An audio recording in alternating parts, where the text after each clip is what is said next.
Packers and a Lambeau lead. There's a great town for football. It is time. Welcome to Titletown. Picked off. What a catch! It's insane. Beers, rocks, and big hits. 328 newtons of force. Really big nuts. Hey, what about that now? Roger. He's got it. And for the touchdown. Winning isn't everything, but it's the only thing. Well, then run it. Let's get the hell out of here. It's magic time.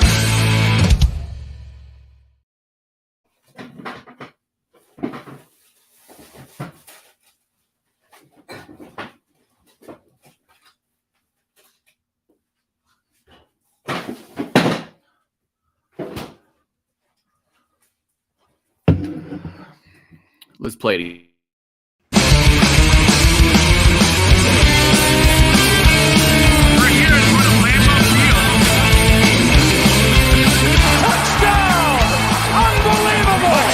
Packers and a Lambeau lead.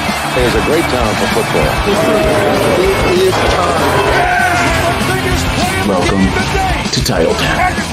Picked off. What a catch! That's insane. Beers, rocks, and big hits. 328 newtons of force. Really big nuts. Hey, what about that now? Roger. He's got it. And for the touchdown. Winning isn't everything, but it's the only thing. Well, then run it. Let's get the hell out of here. It's magic time. Woo! All right, let's go. I think we're live. I think we're on the internets. I think we are on the internets, baby. Okay, welcome to the show. We've got amazing people coming on the show today. We got Joseph Kelly, an NFL analyst, who's going to talk about the NFL draft, things specifically that he's like clued into about the Green Bay Packers, Cheesehead TV, all kinds of cool stuff. We're going to go over like what's going on Twitter, the hot things, the hot news right now, and possibly appearance by Crypto Grady later. Awesome, super amazing. We're going to get some tunes going. It's going to be a lot of fun. All right, Joseph's going to be with us just in a minute.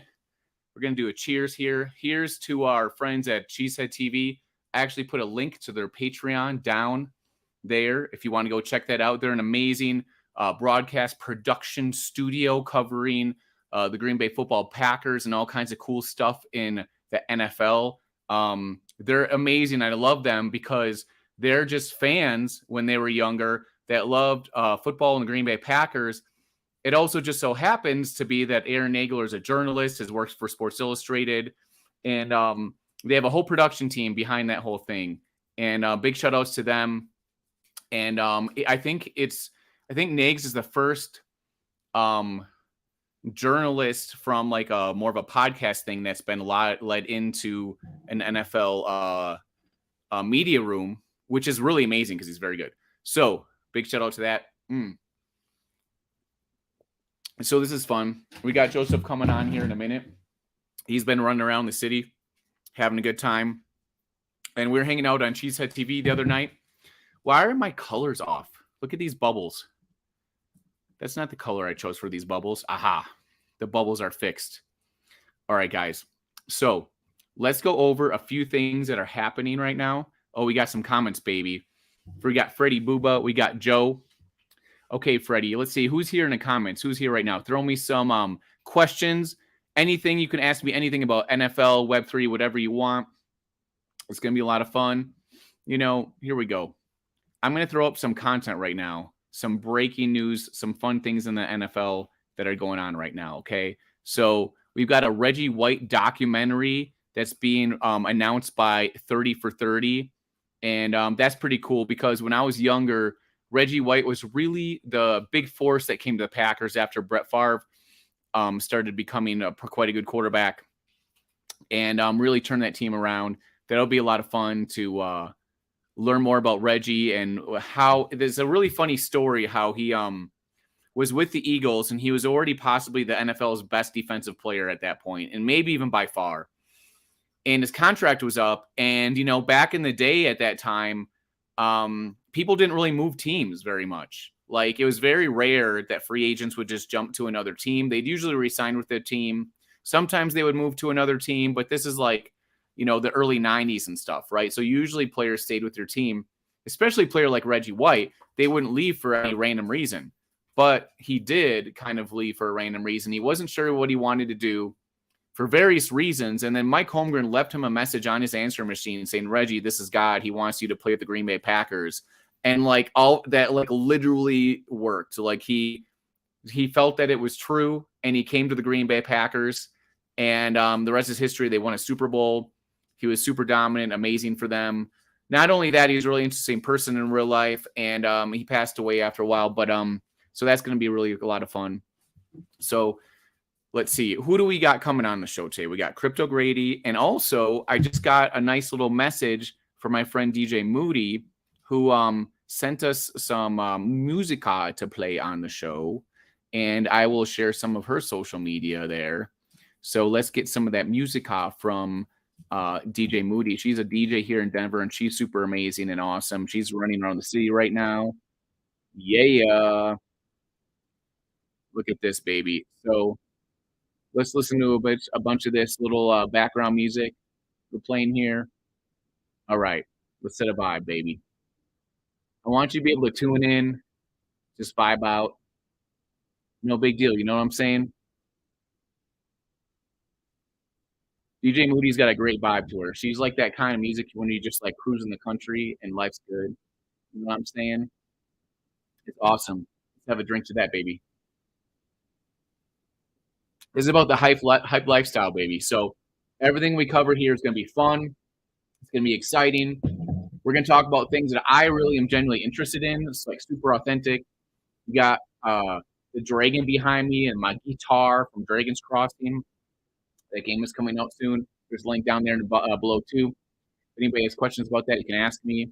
X Riders in the house, baby. What's up, X Riders? Let's see. Well, I can comment now. See, I'm always so used to be on a Crypto Grady stream where I can't make a comment from the thing. Awesome.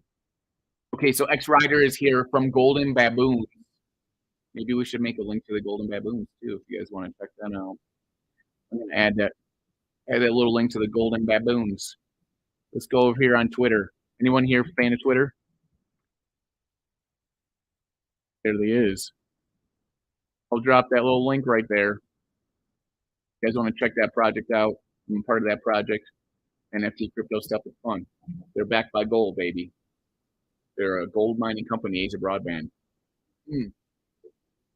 Fun times. Okay. Yeah. X Riders in the house. Okay. Miguel said he is sleeping currently. A lot of people in the communities of, Web3 are around the world. You know what I'm saying? They're not just like here in the United States where I live. So different time zones. Some of them are asleep right now. Some of them stay up all night. It's cool. I literally just texted DJ Moody and I was like, hey, do you want to come on the show? Do you want to throw me some tunes? And she was like, oh, throw up this SoundCloud mix, baby, from the show I was on. So shout out to DJ Moody. In fact, let's give a link. DJ Moody, Instagram. You know what I'm saying? Let's go check that out. Let's hook it up for her. She's badass. Ask some of my other friends too what's going on. My buddy Trop Shaman is playing tonight. Look at him. He's playing tonight in Denver. Where's he playing? JWAR room. He's playing the JWAR room, baby. Nice. Very nice. Very nice. So let's see. Moody. Her is Moody the DJ. Boom. Let's do that. Instagram. Be the DJ.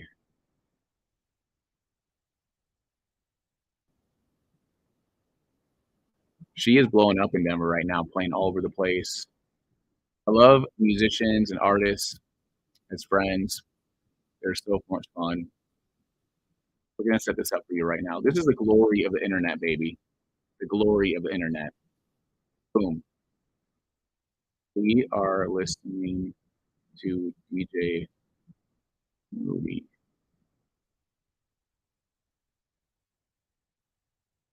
So there's DJ Moody. And yeah, here we go, baby. We're rocking and rolling. It's really cool I set this vibe after I have this hard rock like intro music and stuff. So let's have Joseph on the channel. What's he up to?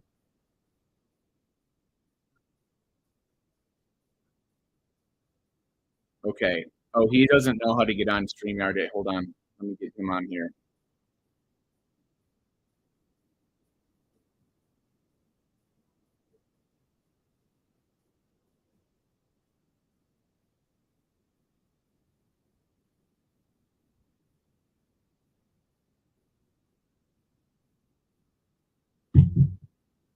I've got this whole lineup, baby, of what we're going to cover today, all right? You know what I'm talking about, baby? Like down in a frozen tundra. NFL sports, baby. NFL draft. You know, the exciting football throws to the air and you catch it for a touchdown. Bam! Leave us kids alone. Yeah. Do you guys like old school microphones? I like old school microphones, baby. All right. You guys know that like when I'm not on Twitter and YouTube, I'm like probably out hanging and vibing. You know what I'm saying with these people like Moody right now, so you get a little taste of that. I might slam a beer for David Bakhtiari later. All right.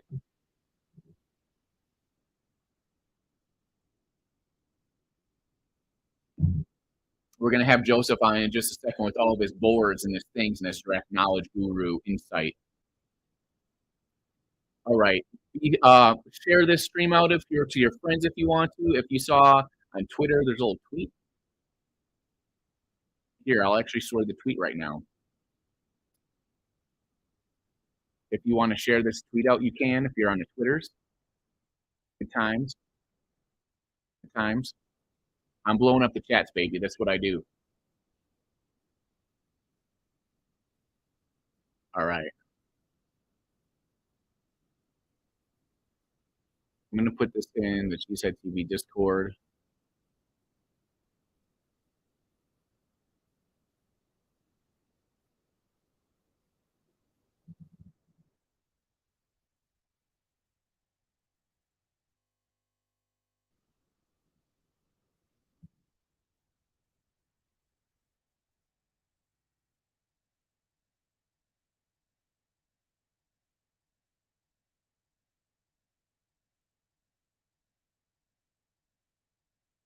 All right.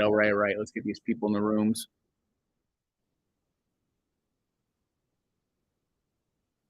We're going to do a draft breakdown and talk about NFL draft stuff. It's going to be cool. It's going to be fun. All right, let's go. Let's look at these pop-ups. What's going on in crypto world right now?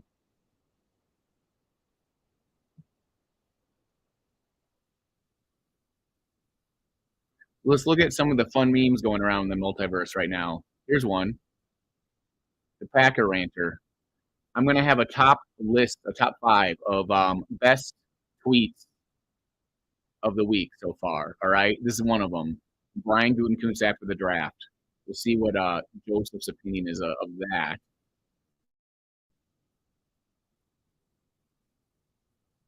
Apparently, Travis Kelce spiked the Lombardi Trophy after he shotgunned a beer off of it, but it was a replica. I don't know how you guys feel about that. Oh, Joseph's here. Here we go, baby. All right. Let's get Joseph on here and go live. You ready for this, Joseph? I'm ready. What's up, Joseph? What's up, baby? Yeah. How He's you got doing? his green on. He's ready to go. Yeah. Well, it's actually a Grogu shirt, so may the fourth be with you. May the force be with you too. Hold on, let me get you going here. All right. Does it sound okay, everybody? Everybody hear this? This is the first Type TV like official stream, Joseph. You're the first guest. Are you excited for this? You are CHTV draft analyst. Do you want to tell people about like who you are and what you do? Because like you have like a great delivery of just being a dude that seems to know what he's talking about, but also a lot of fun at the same time. Basically, I just cover the NFL draft, prospects, undrafted free agents, Once the season starts, we go into like transactions, performance evaluations, not only for the players but the coaches themselves, and that's my little niche that I've carved into the Packerverse, for lack of better words.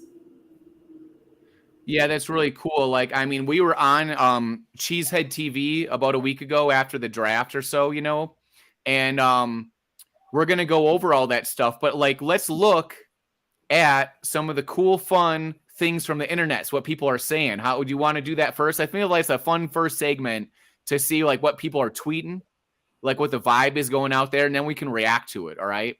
So the first thing that caught my attention this week that like freaked me out was this. Okay, we've got Travis Kelce, who spiked the Lombardi Trophy after drinking a beer off of it. And you know about that controversy with like last year, or was it the year before, where like Tom Brady threw the Lombardi Trophy from one boat to another, and the family that makes the Lombardi Trophy, the artist family, they got really upset about that. This is a replica, okay? It's not the actual Lombardi Trophy, but it still kind of represents like the championships. And as us being Green Bay Packer peoples, like the Lombardi Trophy is named after Vince Lombardi, who is like the most storied coach that won what it was it 7 championships, I think, in a decade or something like that, right? And he won 5 championships in the span of, I think, 7 years, right? Like almost nearly back to back 5 years of championships, right? So are you super familiar with the history of like the Lombardi Packers in this trophy, and how do you feel about Travis Kelce just spiking this thing? He's on stage in front of people showing off, being like, look at me spike it. I don't know if it ever, I don't know when it clicked for me, if that makes sense. But I mean, for a while now, I've pretty much figured out that like the Lombardi Trophy that we see us peasants, as you will, it is a replica. It's a replica. I mean, sometimes I question if even the trophy that they hand out at the Super Bowl, like right after the game, is even the real trophy. That's a hot take right there. Let's tweet that. I'm writing this down. That's like a tweet. See, Joseph, you're so tweetable. He says, like I'm sure every Lombardi Trophy a replica. That's here. This is like, I'm just using this software for the first time, and I think I can make a banner and say, is the Lombardi Trophy, is every, I'm like the producer back there, every Lombardi Trophy a replica. Boom. Like you say, you go to like the Louvre or the right. Met or whatever the case may be, and then some, James Bond, Thomas Crown Affair type, thief comes and steals the painting. That's not the real painting. Tom Cruise drops through the ceiling in Mission Impossible style, and they're like, that's not the real one, bro. That's not the real one. The real one, we've probably never seen never seen the light of day, and we'll probably never even get the chance to breathe near it. Like, it's probably under the White House or the Library of Congress or wherever the case may be. So, I get the reverence given to the Lombardi Trophy, but one, it's probably it is a replica. And all right, I got a new hot take. Is the Lombardi Trophy the Mona Lisa of sports, baby? Because think about this. Now we have a controversy about replicas. The Mona Lisa became the ultimate uber elitist artwork because of its story about it got stolen. It was in the papers all the time. This is decades and decades ago. And what is the real one? It became a whole hysterical like thing. So now the question is, if the Lombardi Trophy is all replicas, like what's the real one? Are the ones that you see in like the Packer Hall of Fame and the Hall of Fame all real Lombardi trophies? Are the replicas? What does that even mean? So my question to you, Joseph, is the Lombardi Trophy the Mona Lisa of sports? Is it the most recognizable trophy that we have with the name, the iconic image of it, right? I don't know if there is one. In America, I say yes. In the United States. But if you're talking the world, then it's the World Cup. That big golden soccer ball, I would say that would defeat the Lombardi Trophy by more than a handful of votes. Okay. the Mona Lisa of U.S. sports. That's what I'm going to change it because I was thinking in my head U.S. sports because, yeah, when you go to the U.S., they're not so much tapped into that. But in the United States, the Lombardi Trophy, we talk about it a ton. Mhm. The Super Bowl is always brought up on sports shows. And anytime there's a quarterback controversy of who's the best, all people talk about is the Super Bowl and how many Lombardis you got, how many rings you got, right? You go into the Packer Hall of Fame, you see the Lombardi trophies out there, the 4 of them and stuff, and everybody brags about how many they have. It's also attached to a very iconic person who is arguably the best coach in the history of the NFL and had the most amount of success in the shortest amount of time in about a decade or so, and turned around a team that was like the last place team, like immediately. And if people aren't aware of that and stuff. So we also have a quick comment that Joe says the World Cup maybe. But the thing is, though, that like but now we have a Travis Kelce spiking. Is it real? Is it a replica controversy? And maybe we'll look into that more. Joe over here, X-Rider, he wants to know how the Bears did. I don't know if we're going to comment on that. Maybe we'll do that a little bit later in a second. But we have some more fun things to look at here, right? Like now, this is another interesting take. Let's get rid of that banner there. And this was reported as probably not true, but the Patriots and Steelers trading the number 14 pick just to piss off the Jets, which seems really pretty hilarious, right? Like, do you remember that during the draft? Because we traded the Packers. I shouldn't say we. I mean, I am an owner of the team. But the team traded the 15th pick for the 13th pick in the big Rodgers trade, right? And then the 14th pick then was the sandwich one in between us and the Jets. And so they traded for that. And everyone's like, why? I mean, when you're trading up a pick or two, what's the big deal? So there's maybe a player they wanted. But then the question is, are you doing it just to make sure the Jets don't get the player they want or to mess with their head? You know, I was actually talking to my boss today. He's actually a Steelers fan, and he didn't watch the draft. You know, he's like, well, how'd they do? You know, I was like, I mean, they kind of killed it. And I give the Steelers organization almost the same reverence as I give the Packers. Like they do what they do, and they do it very well, and they do it, you know, smartly. I mean, if they did it to piss off the Jets, it was just the gravy. You know, it wasn't like we're doing this purely to piss off the Jets. I mean, because at the end of the day, by trading back, they came away with one, Broderick Jones, and they came away with Joey Porter Jr. So I mean, off rip, they just won. You know, so I would say just pissing off the Jets is just, you know, gravy on top. Right. So we've got some cool other headlines. This is a fun one. The Aaron Rodgers has retired from professional football to play for the New York Jets. Do you agree or disagree with this comment? That's just people are just, or we should say maybe we should do this. We should rate it on a scale of like 1 to 5 beers of how good of like a tweet this is, right? Like as far as like humor shit posting. I think it's pretty funny. I would give this like a 4 out of 5. I was gonna say a 3. I mean, at the end of the day, you know, we lost to the Jets with Rodgers, so I mean, you know, that's true. That's true. It's probably posted by a Packers fan, but I don't know if it is. It's just the Jets have a huge history of just not being able to do the thing, right? Right. And so that's what makes it funny. All right. This is pretty funny now. So Ian Rappaport reports the Jets have parted ways with head coach Robert Saleh. They're expected to name former Packers wideout Jake Kumerow as their new head coach later today. Wow, that's Ian Rappaport. He is the guy that reports, you know, the breaking news. He does. So as you guys know, this is a joke that Aaron Rodgers is the new GM of the New York Jets. They've got Randall Cobb. They've got Alan Lazard, and who knows who else. They've got also the same offense coordinator that Rodgers had 2 years ago, yeah, who invented the gold zone, right? So how do we rate Ian Rappaport's tweet there? I actually am kind of surprised as his amount of humor that he's able to produce. You know, I was reading that, and like everybody else, like, until I got to like the second part, I really thought he was tweeting like actual news. Right. That's what makes it good. Plus the fact that he even knows who Jake Kumaro is, right? Or remembers. Everybody knows Jake Kumaro. I mean, we all know Jake Kumaro. We love Jake Kumaro, touchdown Jesus and everything, right? But he's paying attention. You know, he's got his finger on a little bit of the pulse, right? So I'm giving that one a 5. I give it a 5. That one's okay. We both give a 5. It wasn't so much as a funny. It was just kind of like a gotcha moment. Like, yeah, well, that's what makes it funny. Yeah. He uses his own position in sports to make it funny. So that was cool. Yeah. Okay.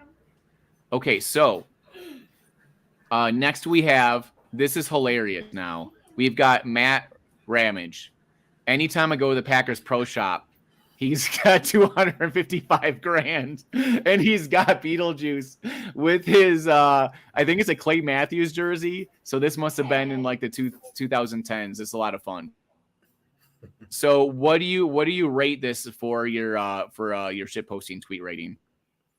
I'll give it a 4.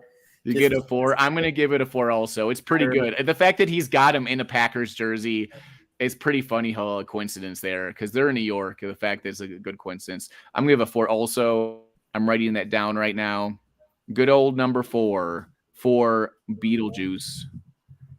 I think it's really important. When he first came onto the scene, I think he was posting with his son, and it just kind of taken off from there, you know. So I always enjoy looking at his stuff. Yeah, Matt Ramage is awesome. Big shout out to Matt, and we'll have a drinking contest someday. So that's a lot of fun. Okay, so now here's some stuff. Look at this one. After the NFL draft, this is Goot. Look at him. So this is obviously Goot being like the look of like, hey, boy, look at me. Look what I did. I'm the man, right? And I know you've talked about how you seem to like be a fan of the Packers front office, and a lot of the fans that are like pro Rodgers but kind of anti front office, you don't like them. So I kind of felt like this would be on the Joseph vibe. You know what I'm saying? Like this tweet. It's definitely, I give it a 4, you know, and I was saying this during the live stream. I think we got cut off as the pick was in, but I mean, it doesn't matter what Brian Gutekunst does. He always has this smugness about him. And it's like, I don't know if it's a cocky smugness or if it's just like, you know I'm doing good right now. Like, yep. Yeah, like, he does. You know, where he's kind of like, oh yeah, I tried to call him a bunch of times. And it's like, all right, you know. I mean, there's smugness on both sides, I think, where Rodgers is like, well, he could have FaceTimed me. So, you know, they kind of, I feel like this. That could go either way. I think, you know, he probably called, he let it ring twice, and then he hung up. He's like, you think so? You think that both of them are just kind of like over it, where they're like, because I think honestly the Packers love Rodgers, but they just didn't want to pay him all that money. They wanted to move on to Jordan Love before it was too late, right? I think it was more of Gutekunst. They were each, Gutekunst and Rodgers were trying to protect their legacy, right? But Gutekunst had more to lose than Rodgers. And he's the deciding decision maker guy. So if you draft a quarterback in the first round, he doesn't play at all during his initial contract. I mean, that just and that's the thing is, what do you do if you keep Rodgers and lose Love then, and then you have to redraft and start over? And they value their draft picks very highly, and the thing too is that with Rodgers' busted finger, even though I'm a huge Aaron Rodgers fan, any little injury could derail the season. Like, we're hoping that he plays 65% of the season to get that top draft pick. Here's another fun little take. Imagine if Aaron Jones got 9 to 10 carries in the first half instead of 3 or 4, and then you see this like chart that shows he is, I believe, number 4 in the league. Yeah, I see it. Yeah, in dynamic rushing via PFF, which is cool. That's a fun little stat. So, what is your opinion of this stance of like that he should get the ball more, or do you think it's just that the running game just wasn't good last year? There's like, you know what I mean? A lot of people say you have to start running the ball early. You have to set a precedent, but I also think we just didn't execute very well, regardless. And Nags is saying that like, hey, you know, maybe if we started to get going and got into it, it would have turned out better. I agree with, like, for whatever reason, like Matt has these like in the vacuum, like boneheaded moments.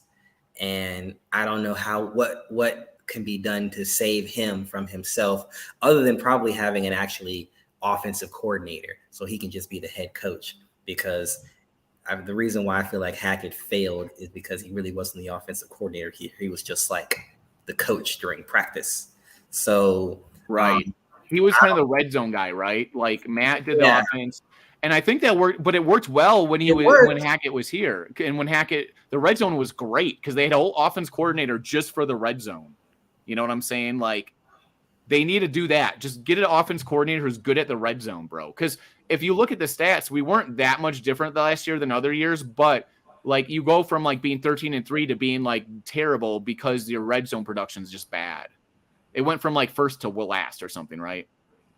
Right. But I mean, that's still on Matt. But I think I don't really know how the dynamic worked between him and Hackett exclusively, but it's just the reason why I think like those things like Aaron Jones not getting carries, Dylan not getting carries, like sometimes these like are you kidding me decisions, with game management, clock management, some of the same stuff we got on McCarthy about before he went out the door. And it's like we're excusing Matt for making those same decisions in game.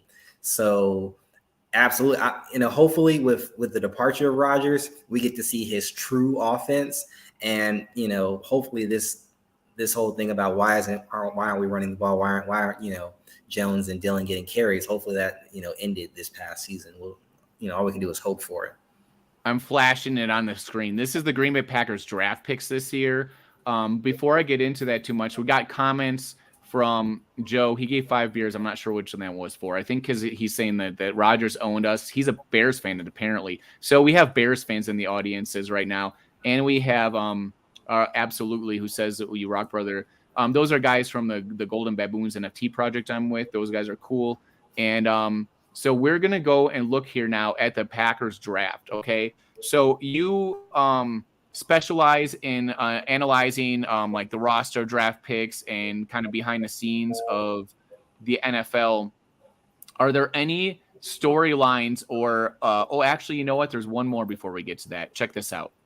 Tucker Kraft, who is literally like the now thirst trap honeypot heartthrob of the Green Bay Packers. He said there really is a Culver's at every Wisconsin exit, and I'm here for it. That has 223,000 views, 210 retweets, 3,501 likes. Now, we had all these jokes about Tucker Kraft being like the new champion of Wisconsin, like that he's just everyone's in love with him, that he's like the dynamo, like obsession of the draft. And like Twitter is literally like, how many people in Wisconsin are even on Twitter? Are there even 3,000 people in Wisconsin that are on Twitter, Joseph? I mean, the Packers travel very well. So. They do. They're all the fans all over the place. But I don't know about there. Wisconsin. I imagine most people there are not even on Twitter. They're like, what's a tweet? Like, is that what a bird does? Like, you know what I mean? Like, they're not super social media like participants, but this has got an insane amount of engagement just from making a tweet about Culver's, right? I've only been to Green Bay once, and I was underwhelmed. Like, I knew, like, small hometown type feel. It's small. I was even overwhelmed at like how small towny Green Bay was. It's really the upper backwoods. Door County's next door, which is really a nice vacation spot. And, AJ Dillon talks about that a lot. And he really has invested himself and his time into the people there. It's very much like a outdoorsy, a lot of vacation hunting, that kind of thing in the woods type situation, right? And, part of the history of the Packers, too, is that Vince Lombardi was the first coach to really highly support, like, the minority players, like, starting and being prominent players on the team. And we hear about that a lot. And also stories about how in the city of Green Bay, because it's so, like, this kind of place that's not used to even having other cultures there, it was a difficult situation for players, and he was always a guy that stood up for the players, which was not a normal thing back then. So it's a really interesting place to have all that, cultural mixed sports society, that kind of thing. Yeah, because if I was in the NFL, I can, as much as I love the Packers, like I don't know if I would, unless they drafted me. I might be heading towards Jacksonville or Miami, or You might be hesitant to go there. yeah, like if I was, I mean, or put it this way, I'd play there, but every moment I had a chance off, I'd be Somewhere else. Let's keep. We're gonna get real here, okay? This segment could be called "Getting Real with Joe," and but that's the thing, right? And what Rodgers made that comment that like players come to Green Bay to play with him, not so much because Green Bay is a destination for them, right? Like they're not going. It's not like LA or Miami where like someone like OBJ is like, yeah, I already have a home in LA and I like it there. Like he's that when you have a situation where you're not sure which team you want to go to, like the Rams and the Packers, that is a deciding factor. Also, I think that also might somewhat influence how they draft. You know what I'm saying? Like they might be drafting players like Van Ness and stuff that grew up in the Midwest, guys that played hockey, guys that are like, like even Kraft here. He grew up in the Dakotas, right? So people that already are like assimilated into that northern kind of culture and whatever. So a place like Green Bay won't be maybe too slow for them, if that makes sense. Right. I mean, because the player that's most south is 7th rounder Grant DuBose, and when you're a 7th rounder, I mean, you kind of don't get too many choices, So maybe we should have a chart of like where they're drafted versus like how north they are or how they're acclimated to small town living, maybe, or something like that. Because I definitely think it's a thing. Yeah, because after that, I mean, I've been to Charlottesville and UVA. Kind of small town feel for Dontavian Wicks, and then Van Ness is in Iowa, so and then after that Carrington Valentine in Kentucky. Those are I guess you call it Packers country, or like Packers country.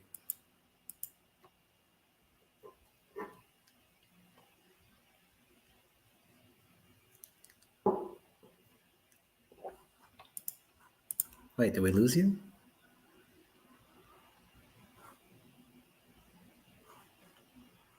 Oh, I think I lost you on audio.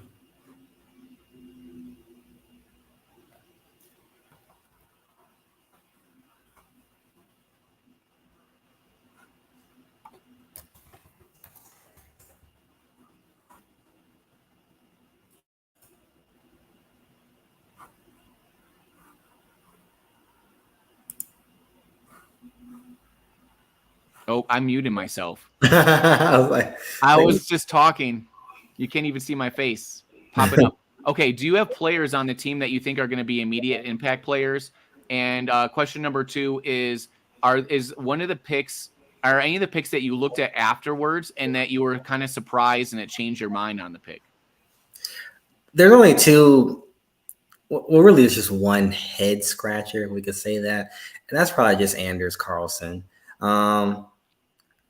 I get, he's the brother of a NFL kicker, but Dan Carlson is not kicking for the Packers. He's kicking for the Rams. And we also got a quarterback when people thought that he was going to be an undrafted free agent, which is a little bit of basically, this is the thing that's funny because there was an interview with Goot, I believe, or actually it was the head of like player personnel. It was not Goot, I think, the other guy, and the dark hair, and in one of their conversations, they basically admitted that you draft for need. You know how they always say you draft at the top of your board and you draft the best available player? They basically said that like, hey, we do our best. We try to stay to our board if we can, blah, blah, blah. Basically, they're saying the exact opposite. Like they don't just pick the person at the top of their board. Like they just don't, like in most cases, right? They didn't really say that, but they kind of said without saying it. Basically, in a situation like the quarterback, that guy, I believe was like an undrafted free agent for most people. So they just did not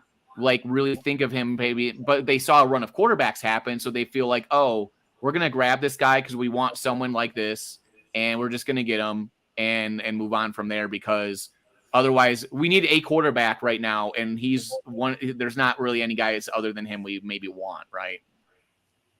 Right. And I mean, I think I haven't actually seen the interview yet. I need to watch the interview, but you do have to draft for need. You absolutely have to draft for need.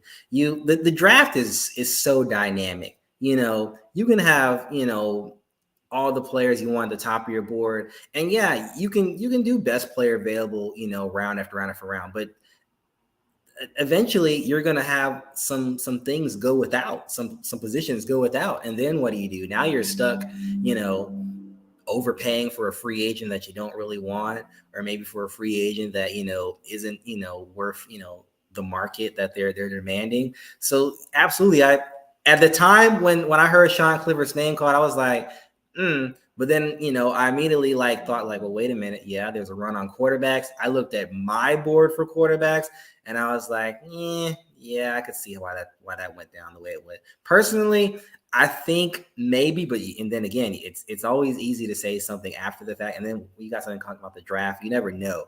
I think personally, the 6th round would have been better. Maybe that pick where Anders Carlson went, maybe you put Sean Clifford there. But if you look at that, that's like almost 50 picks later. You can't, that's kind of hard to say yeah, he'll definitely be there, in the 200s. So I get it. We knew that they were going to draft a quarterback most likely on day 3. Day 2 would have been a little too rich for my blood, but we knew they were going to find a quarterback somewhere on day 3. And, they'll never reveal well, sometimes they leak boards after the fact, way after the fact. But we knew at that point, the well was drying up. You got to do what you got to do. And, we can only speculate on what player would have been drafted at 149 instead of Sean Clifford had there not been a run on quarterback. So it is what it is. Yeah. So what do you think as far as Packers impact players that'll impact right away? Do you feel like one of the tight ends might is it possible Kraft might play more because he's maybe a better blocker? Do you is there any kind of interesting takes you have about especially guys that were in the top rounds? If I had to list an impact player, it's probably Jaden Reed. He's just a very fast guy. He makes guys miss without the ball. That's something that people. Did you say Reed? Reed, yes. Yeah, that's it. I like that. So I watched him in the Senior Bowl.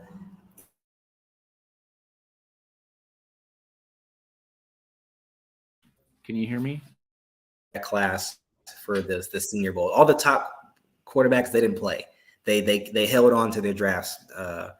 Sean Clifford was in the Senior Bowl, so that pretty much tells you all you need to know. So he's my guy who, no offense to Romeo, but Romeo might have some competition going into camp. The thing about Reed is I think he has the traits that Romeo doesn't have. Reed's a gritty dude that will just be tough, get those tough ball possession catches, right? And he's also fast too, whereas Dobbs he has to use his athleticism to make space and get open, but he's not always he's still a rookie learning and stuff, but Reed to me feels like he's just a smooth athlete that can just do all the little things. And who knows? We'll see when he gets on the field against NFL competition.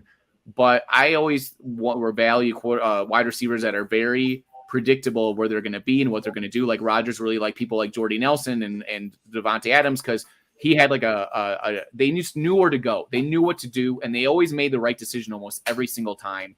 And when you get a lot of young guys, they're making the wrong decision more often than they're making the right one. So that makes it tough. And with someone like Jordan Love, he's going to need that.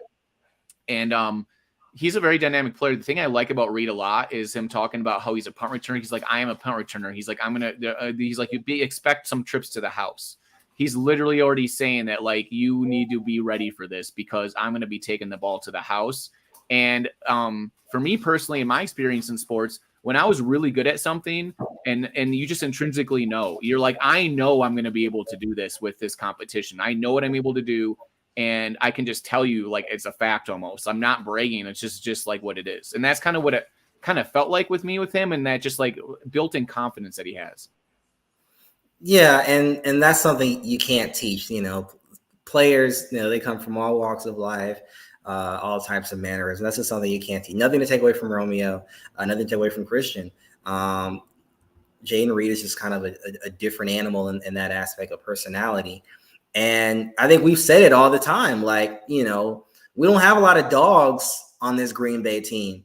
And Jaden's a dog. Like, you'll see that in draft reports when, you look at players, like people will say like, oh, this guy is a dog. Like, and we don't have those, not a lot of them on the Packers. So his attitude, that charisma, that's a welcome addition. So I really look forward to seeing him play this year. And if I could say one thing, like Jaden Reed was the 50th overall pick with a woefully bad quarterback.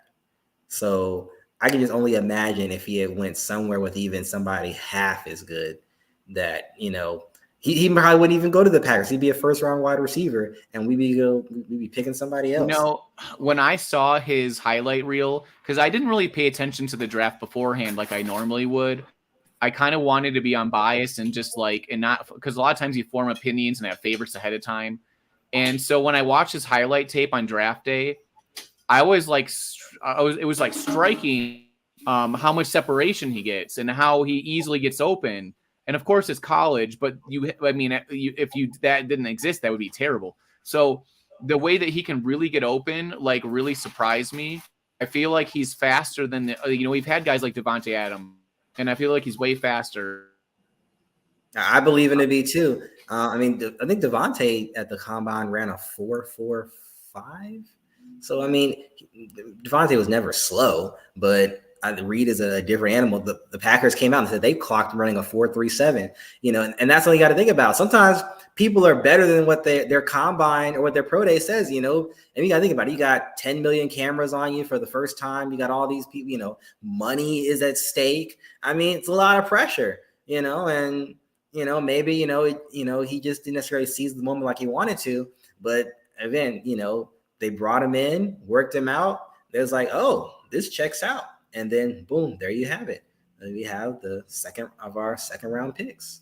Yeah, and plus a lot of people make a big deal when a player's not 6'1" or 6'2". He's just under 6 foot or something. He's 5'10", I believe. Yeah, 5'10", 5'11"-ish. A lot of football stats lie when they give heights and weights. A lot of them will give him an extra inch or something like that. I don't know how tall he actually is. But the thing is that on the field, he does not look like a big dude, but he definitely has the ability to make plays. And I don't know if people realize this, but players like the Dolphins wide receivers, Tyreek Hill and Waddle, they're both small, short dudes. They're both under 5'10", and they are making plays like crazy on the field. They tore the Packers up like it was nobody's business. Right. If you've got the skills, does height play into a factor? Absolutely. If Jaden Reed was a little bit taller and then we threw in that 4.37 40, his RAS would probably be somewhere in the high 8s, if not the 9s. So the RAS score we see, I think, is 6.74.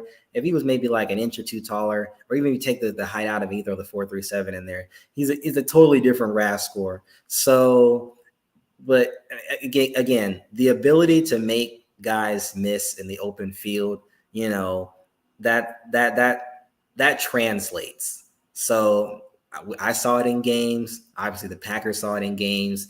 And when you're talking about a first-time starter at quarterback, a guy who just naturally can get open, a guy who can naturally find the soft spots in the defense, that's a quarterback's best friend. When you take your 3, 5, 7 step drop back, and then boom, there's a dude that's just nothing but green around him. Boom, just put it in there. And then whatever happens after the fact, it happens after the fact. But if he's open, then 9 times out of 10 it's going to be a first down or maybe a touchdown. So I think that was a definite thing for this. The theme of this draft is, hey, let's get guys who can get open. Tucker Kraft absolutely mauled his competition in the FCS. Luke Musgrave, when he was on the field, if you were running with him, he was that much taller than you. You couldn't outgo his wingspan. Or if he was already faster than you, then he just blew right by you. These were targets of, hey, let's make it easy for Jordan, where he doesn't have to make Aaron Rodgers type throws. He can just make his drop back, make his read, and boom, somebody's wide open. And and then make the throw. Yeah, that's the thing is that when people talked about watching the videos of Musgrave, they said that if you didn't know who anybody was, he jumped off the screen as somebody who looked like a top draft pick type dude. He just was that dude. He's got speed and the height. Like there's nobody else in the draft that could do that really, like with that height and speed combo and just ability to get open and stuff like that. This was the first draft where I felt like we got guys who could actually get separation, like in a really long time. Absolutely. And I just can't wait to get to at least the preseason so we can see these guys finally, get some work on the field. Yeah, it's really cool. So we got some people in the room. We got Chaka Crypto in the room. What's up, buddy? And it looks like absolutely is a Packer fan. And it looks like we got Joe, who is actually a Bears fan. He wants to do some Bear bets this year. It'll be interesting to see. There's a lot of people talking about like the Justin Fields and Jordan Love kind of like, rivalry thing going on there with like these young quarterbacks, which is really going to be interesting. And I didn't really pay attention to like the other draft picks that much of the other teams, but apparently, Joseph, everyone seemed to get an A+ rating from the draft. Like I even have some stuff here, I believe, where it just shows that like, everybody thought really highly of their draft. And it's kind of one of those like funny things where it's like, did anybody not draft well? I don't know.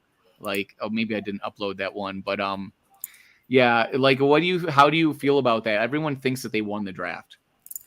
I can see that. I mean, I think the thing with this particular draft is I think teams knew, like, this is not the ideal class to have. This wasn't a class that you just, at least as far as a talent evaluator, was like, you know what, like, this is a make it or break it, or no, sorry, a make a difference type draft. It was more of a make it or break it. If you knew where the gold was, then you took it. And then, as we saw, there was a load of trades, on day one, on day two, where like guys were like, like the value's not here for what I'm looking for. Let me go ahead and wait on it for a little bit. So it's really hard to fail in this draft class, if that makes sense. If you knew where the value was, everybody knew it wasn't a top flight draft. Just take guys where they're supposed to go. Take guys that fit your scheme.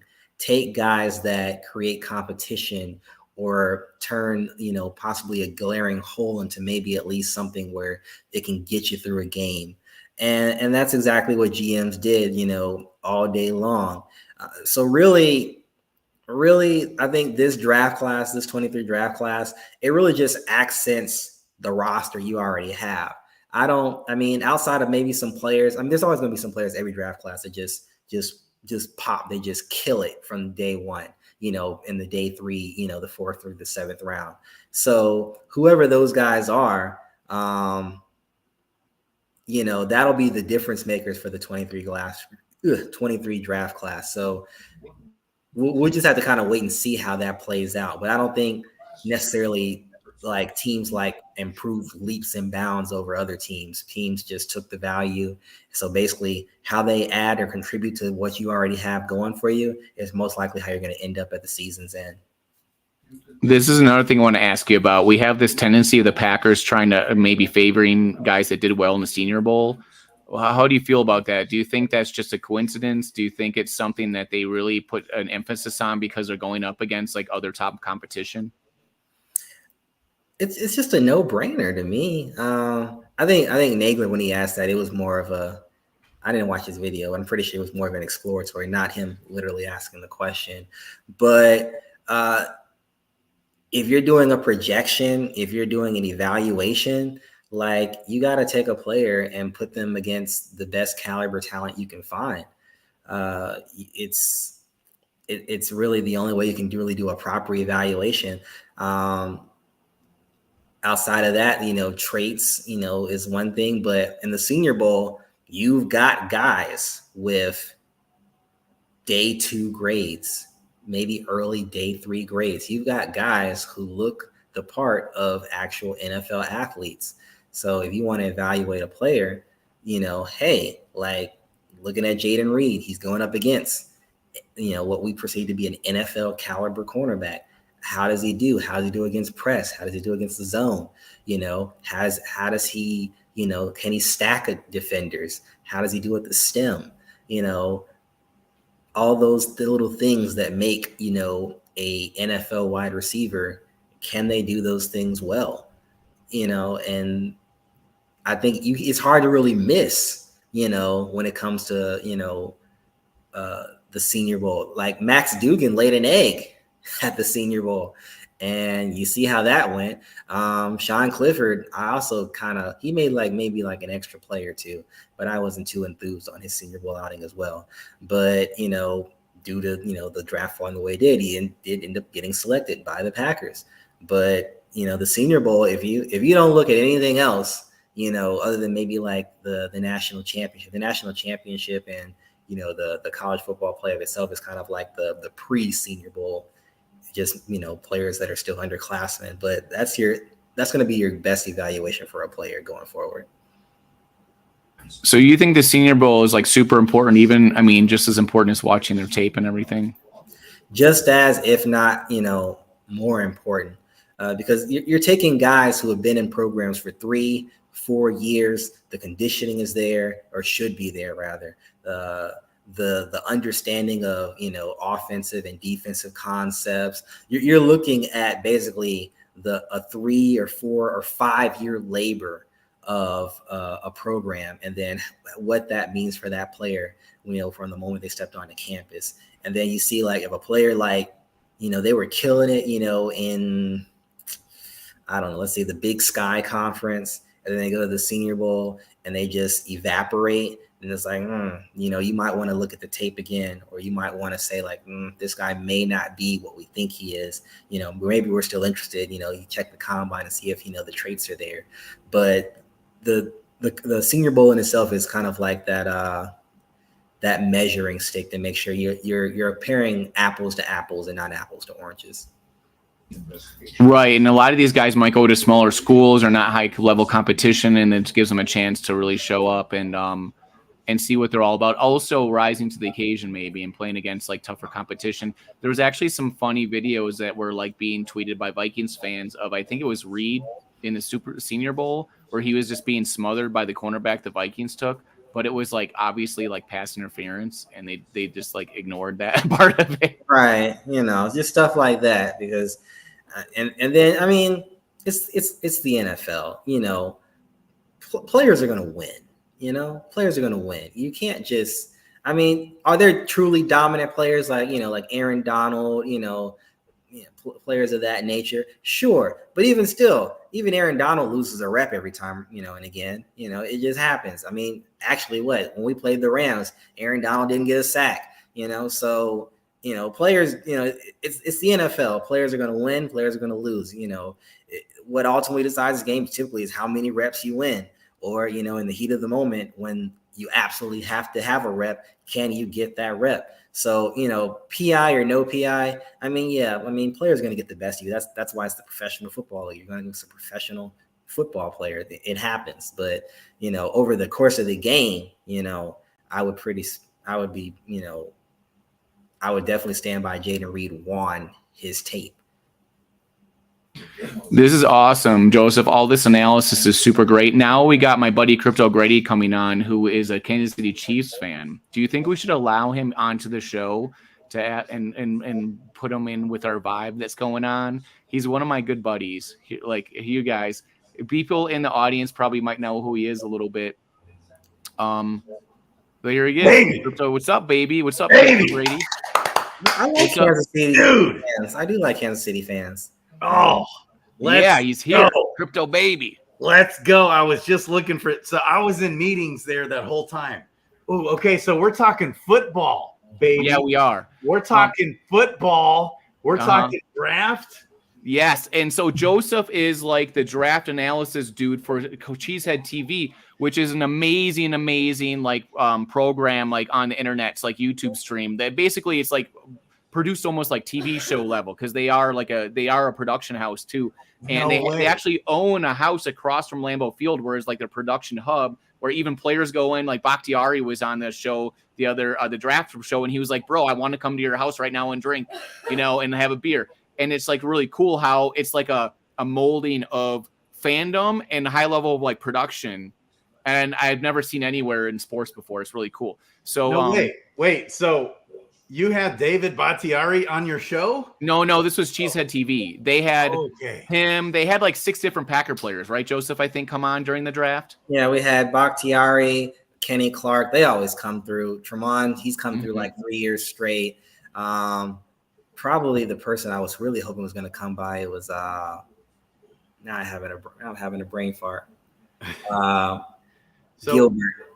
Gilbert Brown. Yeah, Gilbert. He's my favorite. Yeah, Gilbert Brown is hilarious. I got kicked off because I was talking and he's like, bro, Doug, you need to shut and zip your lips because we got John Kuhn coming on. What's really funny is in that promo video I made where all the explosions are happening, I was hanging out with John Kuhn's mom during that, like when I was interviewing people. So like that's the amazing culture of the tailgating in Lambeau Field where you're in the community because it just overlaps. Like you literally could be partying with John Kuhn's mom the whole time, and then he's out on the field reporting for the Packers and the former Packer legend. He's the guy. I don't know if you remember the play against the Bears when Rodgers like bootlegged out to the left and it was like 4th down. He threw a bomb to Randall Cobb to like win the game, and they needed it to get to the playoffs and all this stuff. It was like a miracle play, and Kuhn made this amazing block on Julius Peppers that was like it's like a legendary moment in history in slow motion. And so, and people yell Kuhn when he's playing and when he's like reporting. He's like a fan favorite legend, dude. Anyway, so there's all this cool stuff happening with the team.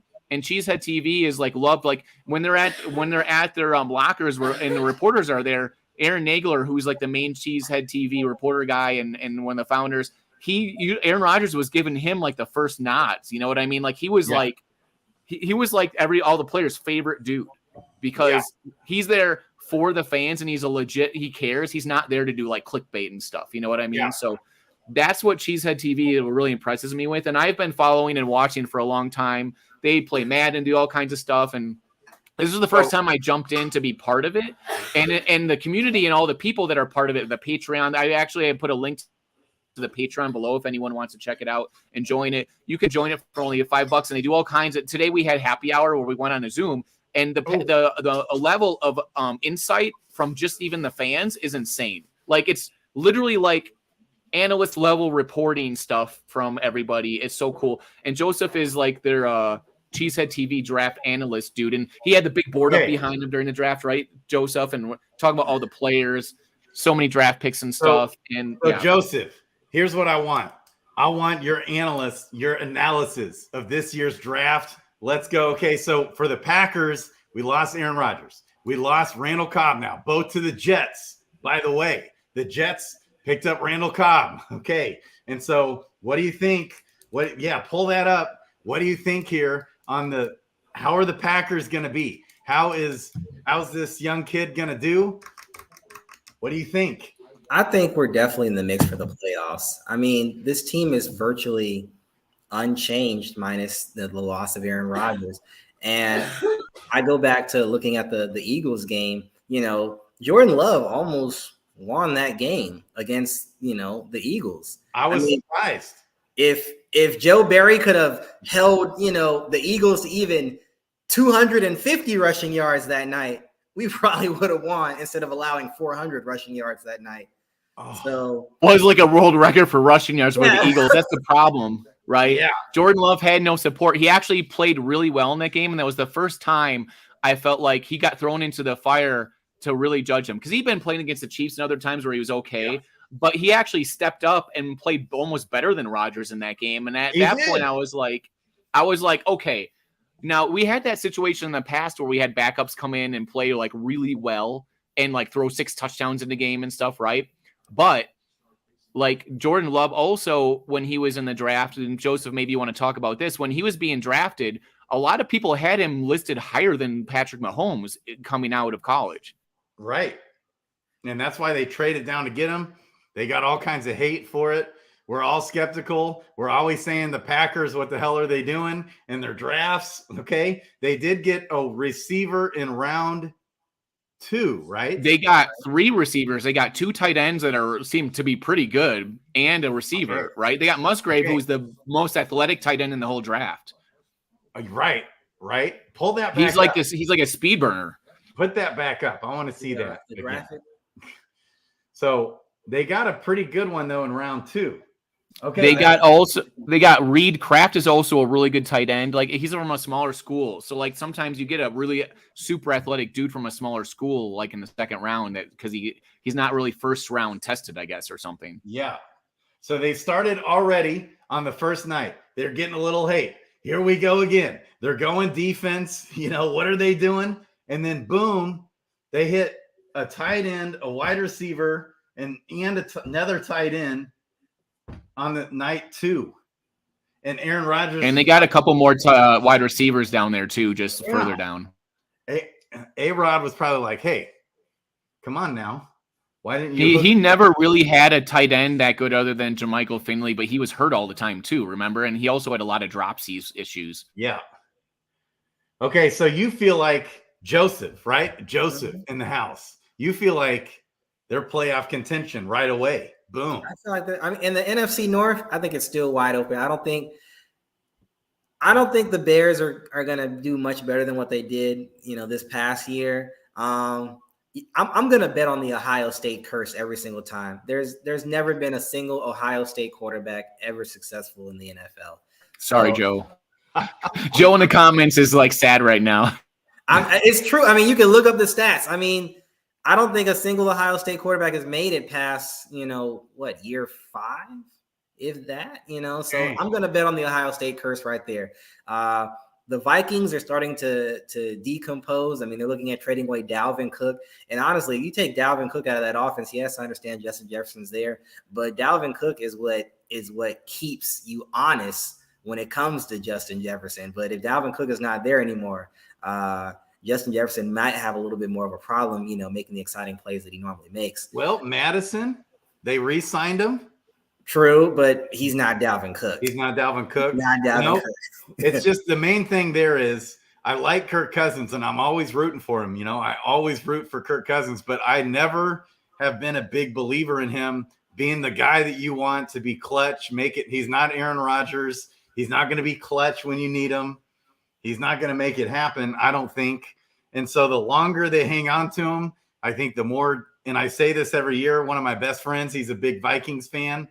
I'm like, I don't know, man. And every year, sure enough, they just don't get anywhere. He's just like not your clutch, make it happen, mojo. He doesn't have the magic, even though you'll see signs of it, and he's fun to watch. And he's like this little guy in there. You root for him, but it's like, man, I don't know. So I'm not ever worried about the Vikings, even if they're first place in the division. Is he going to actually get even to the Final Four, let alone the Super Bowl? Probably not. That's always my thoughts. So no worries with the Vikings. Okay, what about Detroit? Detroit's probably Green Bay's biggest threat. Right. They swept them this past year. Yep. And I hate to say it, but I love Dan Campbell. I mean, right.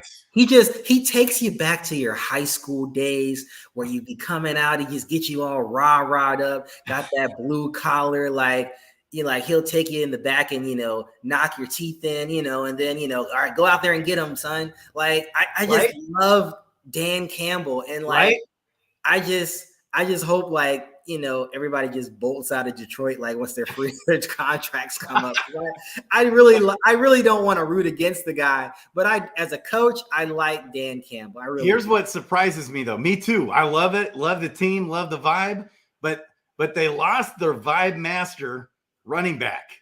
Okay, Mr. Vibes. He used to be a Packer, and we're so surprised. They even drafted a dude to replace him. And they signed a guy for more money than Williams would have signed. paid Jamal. So they lose Jamal, and then the only pick on that first night that I was like, what in the hell, was the Lions getting a running back. I guess they don't believe in DeAndre Swift. What's going on there? They traded DeAndre Swift away. As a matter of fact, and I don't know if this was already in the works, but when they drafted Jahmyr Gibbs, DeAndre Swift immediately demanded a trade. They fulfilled it, and now he's a Philadelphia Eagle. He's adding to the Eagles collection. The Eagles is just a stockpile of weapons of Georgia Bulldogs. And that's right. That's right. I do see. I'm catching up. This is like the first year over the last decade that I'm not like Johnny on it on everything that's going on. It's But been a now rough I do year. remember that. And they only got, so the Lions only got like a 2025 like 5th round pick. I mean, to be fair, Swift definitely had some injury issues, Yep. and that's why Jamal led the league in rushing touchdowns last year because DeAndre Swift couldn't stay on the field. Help my fantasy, baby. Oh he's on mine too. Oh, I'll I tell was you. like, he may not get 100 yards, but he might get 2 touchdowns. That's all I need. Oh my gosh. And especially in the league I was in, that's not PPR, and the first 40 rushing yards don't count as anything in this crazy league. I'm in one of the oldest fantasy leagues ever. Started in 1984, baby. Fantasy football league. And they still have it where no PPR, and the first 40 rushing and receiving yards don't count. And if you get 9 yards on top of that, so if you have 49 yards and receiving, 49 yards rushing, still 0 points. Then once you hit 50, 1 point. And it's crazy too with the quarterbacks. Anyways, but that was great league. That was a hell of a good league to have Jamal Williams this year. Let me tell you. Oh man, no fun fantasy. Believe me, the Packer Nation loves Jamal Williams and his vibes. We were very sad when he left, and when we played the Lions in that very last game of the season, he made us pay. He ran us over, and he actually made us really regret letting him go for bringing in AJ Dillon because he outplayed AJ Dillon in that game by far. Yeah, and it's the vibes. But I'm a huge believer in AJ Dillon. I know maybe he's not as shifty. He's more of a downhill runner. He's not going to juke you. But Joseph, I believe in a bounce back year. Do you think, though, because the problem with him is that he has a problem apparently reading his blocks and following his blocks properly, right. Joseph, do you have any opinion on that? On it? Well, you know what? I give AJ a pass because of the inconsistency we've had on the offense. Because the team was terrible in general, in the blocking maybe? It wasn't the best. And then you had, different faces in different places. The chemistry wasn't there, because, if you got a really solid offensive line that's on the field together game after game, you kind of have an idea of like where they're going to be, with block deconstruction and things of that nature. Even when you got like a superstar on the other side on the defensive line, you have an idea of how they're going to attack the defense as far as, running, opening running lanes. You can start to anticipate. You're like, okay, like roughly right around here, he should be here, he should be there. I'm going to go there. You can kind of start to see that frame ahead. But with how terrible it was, sometimes you kind of get that clock running into your head. You're like, you get kind of sporadic, you get kind of timid to a certain extent as well. And then before you know it, the play is over and you only got 3 yards on the run. Right. And so what's his Wonderlic? Do you know everybody's Wonderlic? I wonder what his Wonderlic score was, because maybe it's just an issue where it takes him a little bit longer to learn that. And he's still young. Well, this was his 2nd year. So he's going on his 3rd year, right? AJ Dillon. I think it's going on his 4th, I believe. Yeah, but he plays in college. You'd think you'd be able to understand how to follow blocks, right? A lot of it's patient and instinct, I think. Yeah. I mean, he can improve, but like by now he should be able to kind of follow a block. The report that I see on him is that he's terrible at it, right? That like he just can't follow a block because he's always looking maybe just to run a dude over, I guess. I'm not sure. Maybe he's so jacked up, he's just looking to run dudes over, which I don't like. I'm not against that. I'm just saying that like those are reports we hear, but I don't know if that's the case or not. We all love AJ Dillon and think he's awesome. He's like the freaking like, he holds the key to Door County. He's the mayor of like Door County in Green Bay. Okay. Like it's really, he's such an amazing dude. He even, I think he opened up a store in Green Bay for like trading cards and sports cards and stuff like that. I think something like that in comic books. Yeah, I know he has a business doing that. So he's very cool. And we love AJ Dillon. He's got the biggest quads. He's Quadzilla. He's the biggest quads in the league. He is like, so he's such a hoss. Okay, so he came in and played the 2020, 2021, and 2022. You're right. So he's going on his 4th year. Yeah, it was so weird because he started the season off with a bang and was a monster. He's the quad father. I love that guy. Went to Boston College, and I followed him a little bit in college. and was just stoked, even though it was a crazy pick when they drafted him at the time, right? They drafted him with Jordan Love. Man, it's already their 4th year. I'm the time warp, Doug. What? Yeah, no, it's been a little while. Golly. It feels like 2 years ago, honestly. It's his 4th year. Is it his 4th year? Yep, he'll be a free agent coming up. That's what I'm saying. Like, he's had plenty of time to learn how to read blocks. That's what's surprising to me. And I'm interested in knowing more about that because, in games where things went well, where it seemed like, the blocks and everything did okay. Like that Titans game in the snow, he just ran for like almost 300 yards. And nowadays he's just trucking guys left. Right. But last year he was never able to get going, really. He didn't really do a lot of the amazing stuff last year that he normally is used to doing. I think a big part of the problem is the execution of the team was just not there. And that's part of the reason I wanted them to get an offensive right tackle so they could have some insane amount of consistency, because the Packers usually do well when their O-line is blocking well and the receivers are executing. And that allows the rest of the offense to thrive. We're not even used to having a good running game. Now that we try to have a good running game and the running game all of a sudden doesn't do so well, and that's another thing about Jordan Love. If the running game actually does decent this year, he'll be fine. That's really the deciding factor of the team doing well and succeeding is if that offensive line can form some kind of running game, I think. Right. So they still have Bakhtiari? Yeah, he's still there. Okay. How's the line going to be this year?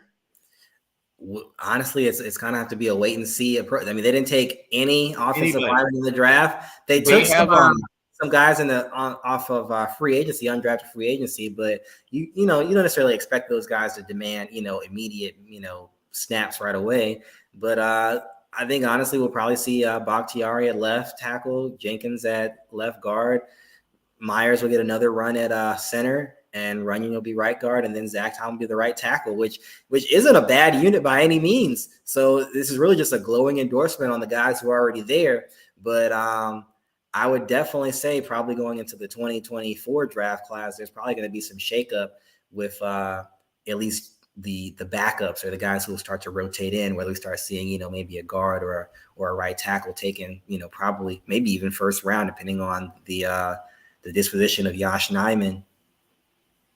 Yeah, I'll give you my analysis of the offensive line. In the past, the offensive line was able to deal sort of with a dominant defensive lines, but then we'd see breakdowns in the last couple of years. We play a team like the Niners, or we play the Buccaneers, where they had the best defensive line in the league, and there'd just be plays where they would just run right past our O-line, they didn't even exist, right? So there'd be all these little breakdowns that would constantly happen that just didn't even make sense. You're that were really bad. But then when you look at the grades, they weren't so bad. They weren't terrible. But when you look at the game, it just didn't look like the offensive, half the plays offensive line, somebody would just completely whiff. And that's not normal for the Packers. The problem is that we have a lot of talent. There's a lot of young guys that seem really good. Elton Jenkins got a big contract. He's a Pro Bowler. But when he played right tackle, because he can play tackle also, because he starts at guard, he came off injury, and he did way worse than he did in the past. So we had a very just disappointing performance by offensive line that's supposed to be kind of better than what it performed by, if that makes sense. Right. And I give Elton a pass, coming off of injury. And ACL injuries, knee injuries, they always say now, it really takes 2 years to fully bounce back. So he'll be back at left guard. I think he'll be totally fine. There was the issue of Royce Newman being trotted out there, who I thought was a terrible idea. So he can only do one thing, right? He can only run block, I think, or pass block. I don't think he can do any of it, right? Personally, okay, he can't do any of it. He was okay at one thing. It's because I think in off-season workouts or preseason, he was starting to get some good reps where he could handle some of the better players, so it looks like he had a lot of potential at times. But anyways, the offensive line needs to get together. Yeah, and then we don't really know what's going on with Sean Ryan. So we've still got Caleb Jones and Rasheed Walker in reserve off the practice squad. So that's also a glowing endorsement for at least one of those three players, if not two or all three of them. So I think those guys will be definitely in the mix for reps on the back end, as the game wears on and players need a break. But if the solution doesn't appear probably by mid-season, then we're probably definitely looking at maybe going, maybe day 1, day 2 for an offensive lineman. And the team's really young, so they drafted a bunch of O-linemen last year. So the Packers draft in chunks. Apparently, they'll get a bunch of wide receivers or a bunch of offensive linemen in that one draft, and then or the next draft they just apparently won't draft much of that, right? So in the past it was different. In the past they would always draft a lineman in like the 3rd or 4th round, no matter what, and that seemed to turn out pretty well because they would get like some Pro Bowlers there, and that worked out pretty good. But that's the thing is like. The Packers used to be the thing of consistency, and then they've become less consistent over recent time, and then they had a resurgence.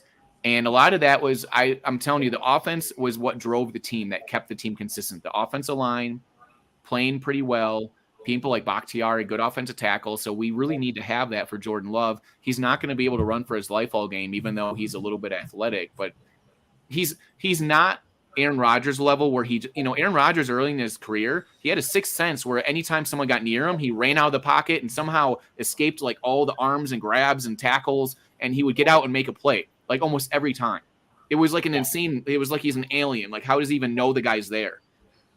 Jordan Love's a normal dude. He doesn't have that sixth sense insane thing that Rodgers has. So they need to actually block for him. I think we need to give him a chance. We've only have a limited sample size of Jordan, and that's true. And then we don't know the growth that he's had, since. It's just that Rodgers had that trait that I've never seen anyone have other than maybe a Mahomes, like ever in history, where he just people didn't comment about it a lot, but he would do these amazing magic acts to get out of the pocket when it was closing in on him constantly, and it was one of the reasons the Packers were always scoring so many points no matter what, because like the offense would not get stuck with like a sack barely ever. Like he just was almost never sacked early in his career. Right. So I mean, Jordan could have it. We'll find out this year. I mean, I'm hoping for it. It's just that I'm not going to say anybody can do anything unless I see it, right? Like we're all right. I talked with Nagler about that because we had the Cheesehead TV happy hour earlier. They had the Zoom call thing, and I made Nagler laugh like pretty hard, like 3 different times, which is pretty much my goal. And and we agreed that like we are all having a lot of hope for Jordan Love. There's a lot of there's multiple draft analysts that said they graded him higher than Mahomes coming out of college. So like there is potential there. The question is, the difference is Mahomes has this ability to tie it all together just to make stuff happen. And can Jordan Love do that? Can he make things happen that maybe aren't supposed to happen? But we know that he can do the normal stuff. He can do the check down throws. He can run the offense. He can be the game manager, decent quarterback if we need him to. He can do that. And he can do it on his with his legs too. He can run. He's a big dude. He's kind of like a Josh Allen type dude a little bit. You know what I mean? Yeah. That's kind of his style, right? Because he's a big dude. He can run a little bit. Right. And so also here's what's so hard about evaluating quarterbacks is if the offensive line isn't in check, it's like it throws a monkey wrench in the whole evaluation, because Aaron Rodgers even won't do his magic without an awesome offensive line. And so, yeah, and especially now when he's older, he can't. He doesn't have that. He doesn't have that the escapability, all that stuff. Right. And so if they didn't really put much attention on the offensive line, they were already a lower ranked offensive line last year as it was, especially until David Bakhtiari came back. But I don't know. That makes it hard. If I'm an NFL coach, all my focus and attention starts with good quarterback, offensive line, and then I make it work for everything else, because that's like 50% of your whole team. How do you feel about someone spiking the Lombardi trophy? And this is the thing that Joseph mentioned. So they saying it's a replica. So Travis Kelce in their Super Bowl celebration, he poured a beer on it, drank a shotgun of beer. Then he spiked the Lombardi trophy. Then he came on the internet and Twitter, said it was a replica. Joseph's like, well, I think they're all replicas. It's like the Mona Lisa or something, where like there is no real one, or you never see it, right? Which is hilarious. Okay, now Grady's gone. He left.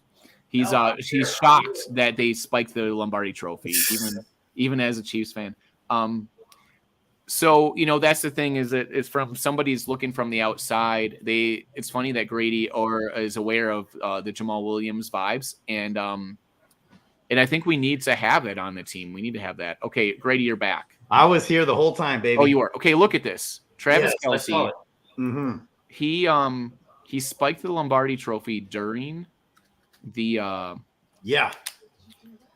during the celebration, and so he claims it's a replica, and then Joseph says like, well, I think there might be all replicas. So like when you say the Lombardi Trophy, but it's a replica, what if they're all replicas, then it's actually the official Lombardi Trophy or a version of it, right? So you spiking it's like maybe not cool, bro. I mean, you think about other things like Lord Stanley Cup, there's a lot of rules with the Stanley Cup. You can only drink out of it if you're a Stanley Cup champion. Like Pat McAfee had the cup on the show the other night, and the guy that had previously won a Stanley Cup said, hey, I talked to the people, and he said, it's okay if you drink from it if I hold it and pour the beer into your mouth. Like, you know what I mean? People revere these things, and he's like spiking it on stage. So Grady, what is your take on Travis Kelce spiking the supposedly replica Lombardi Trophy? My thoughts are he's probably not a very liked and appreciated man, is he? I mean, he is, but like that's well, like the ladies love him. That's for sure. Here's the thing: he doesn't give up beep. He's just gonna do what he does. That's Travis Kelce. I guess it is, huh? And they won a bunch of these already now, but I don't know. It's a kind of weird thing. We had a whole thing about Mona Lisa, and I asked, is the Lombardi Trophy the Mona Lisa of U.S. sports? Is it like,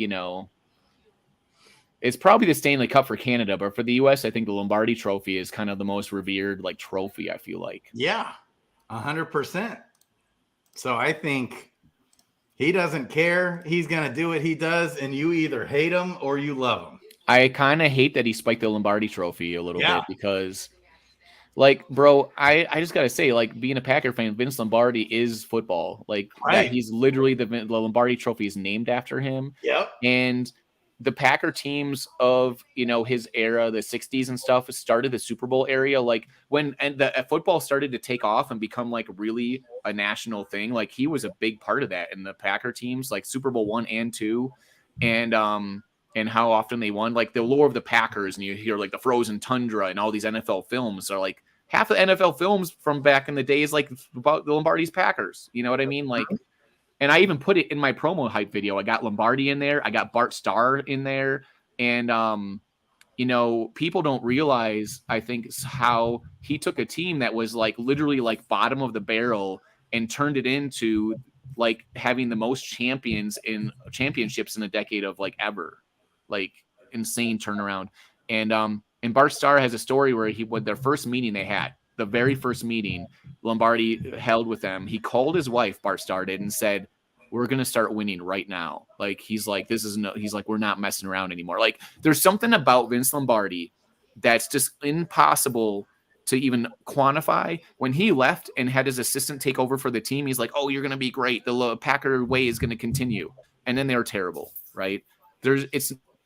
Leadership's important when we look at people like Matt LaFleur, people that are coaching teams. So I don't know what Matt LaFleur's like direction is going to be going forward, but Andy Reid used to be a coach for the Packers, like assistant coach, and they picked Ray Rhodes over him to be the Packers coach back in 2004 or something like that. 2004. I guessed right. And so anyways, history now has proven that Andy Reid's probably a better coach.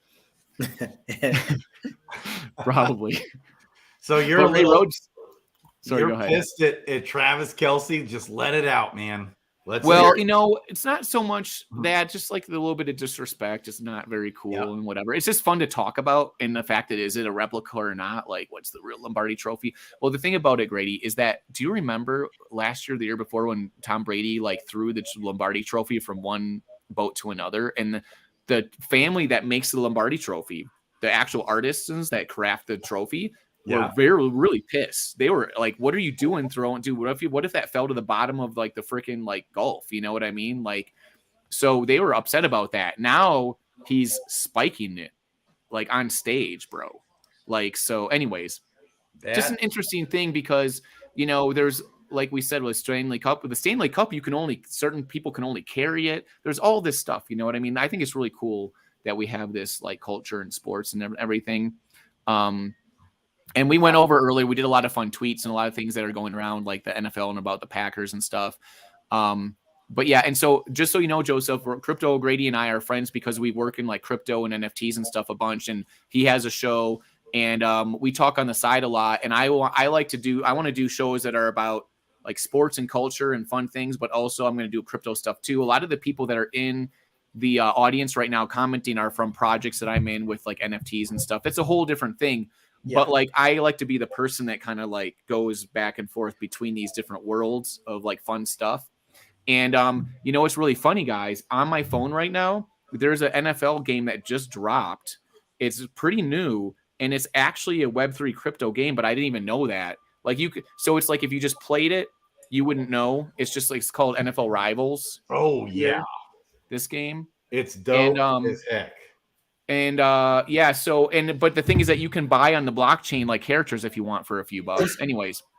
It's just interesting how all these things are merging together. And Joseph, you know that like the NFL started making NFT tickets, right? Like I actually bought a ticket for a Packer game once because I knew I would get like the NFT digital version of the ticket because we don't get paper tickets anymore. So how are you going to have a copy of your ticket to keep forever, right? So now they've made NFT non-fungible token like versions of the tickets that you can keep and be like, hey, I own this ticket type thing. So it's interesting in how these worlds are converging.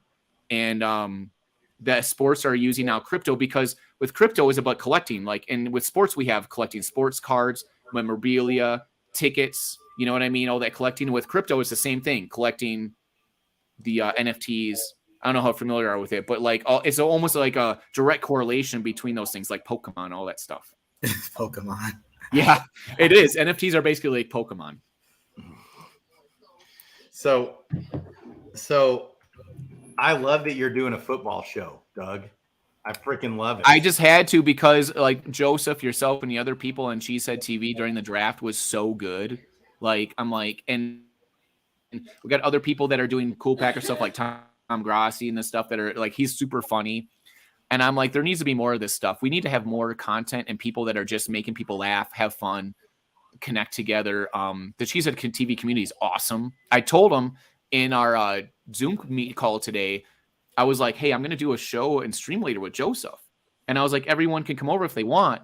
And then Aaron's like, don't steal all my people. Like, we need those people we need that income. And I was like, Aaron, I'm going to put a link to your Patreon in my stream. And he was like, yeah. He's like, that's awesome. And I was like, anyways, my point is though, that I wanted to do a show with you, Joseph, because I love this stuff. And like, you're a cool analyst, and talking about these things is great because the community that started over there in Cheesehead TV is awesome. And it's way better than like all these ESPN people. They don't even know what they're talking about. They're reporting on stuff because they have connections within the buildings and stuff, and they hear rumors. But in reality, they don't know. They are not very good at even choosing who's going to be drafted. You know, it's like Pat McAfee has like Mad Mel, you know, when he has the guy who played Mad Mel Kiper and make fun of him. I love that stuff. I love it. And he's so good. So it has always been on the back of my mind to do a fantasy football channel on YouTube. Yeah. So, well, maybe we should do some of that. Maybe we should cover some fantasy football stuff. Joseph, do you do that at all? I do fantasy. I'm meh at it. So okay.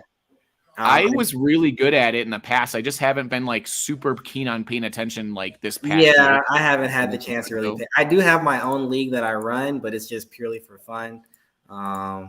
Actually, I gotta replace like 2 people this year. So yeah, that happens a lot. Well, the thing is, there's so much stuff online. Like me and Grady have been getting into crypto, so it took our attention away from sports a little bit, right?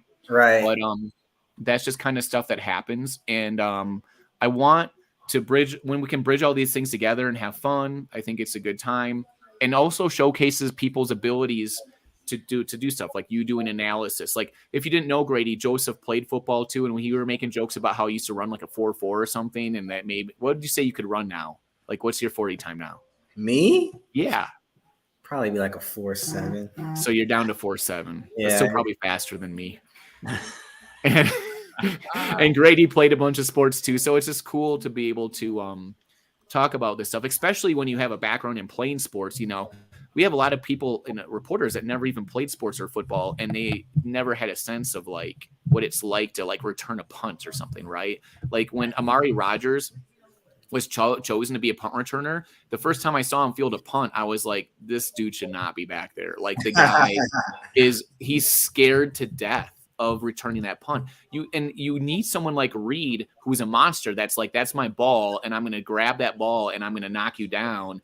And he's like in his pocket of like, that's where he's comfortable. He loves punt returning. Like he mentioned when they asked him how he's going to impact this season, he's like, watch out I am the punt return guy, and I'm taking it. So you be ready for me to take it to the house. He didn't even talk about playing wide receiver. He just only talked about punt returning. And I was like, that's my dude, because punt returning is like a very difficult thing to do.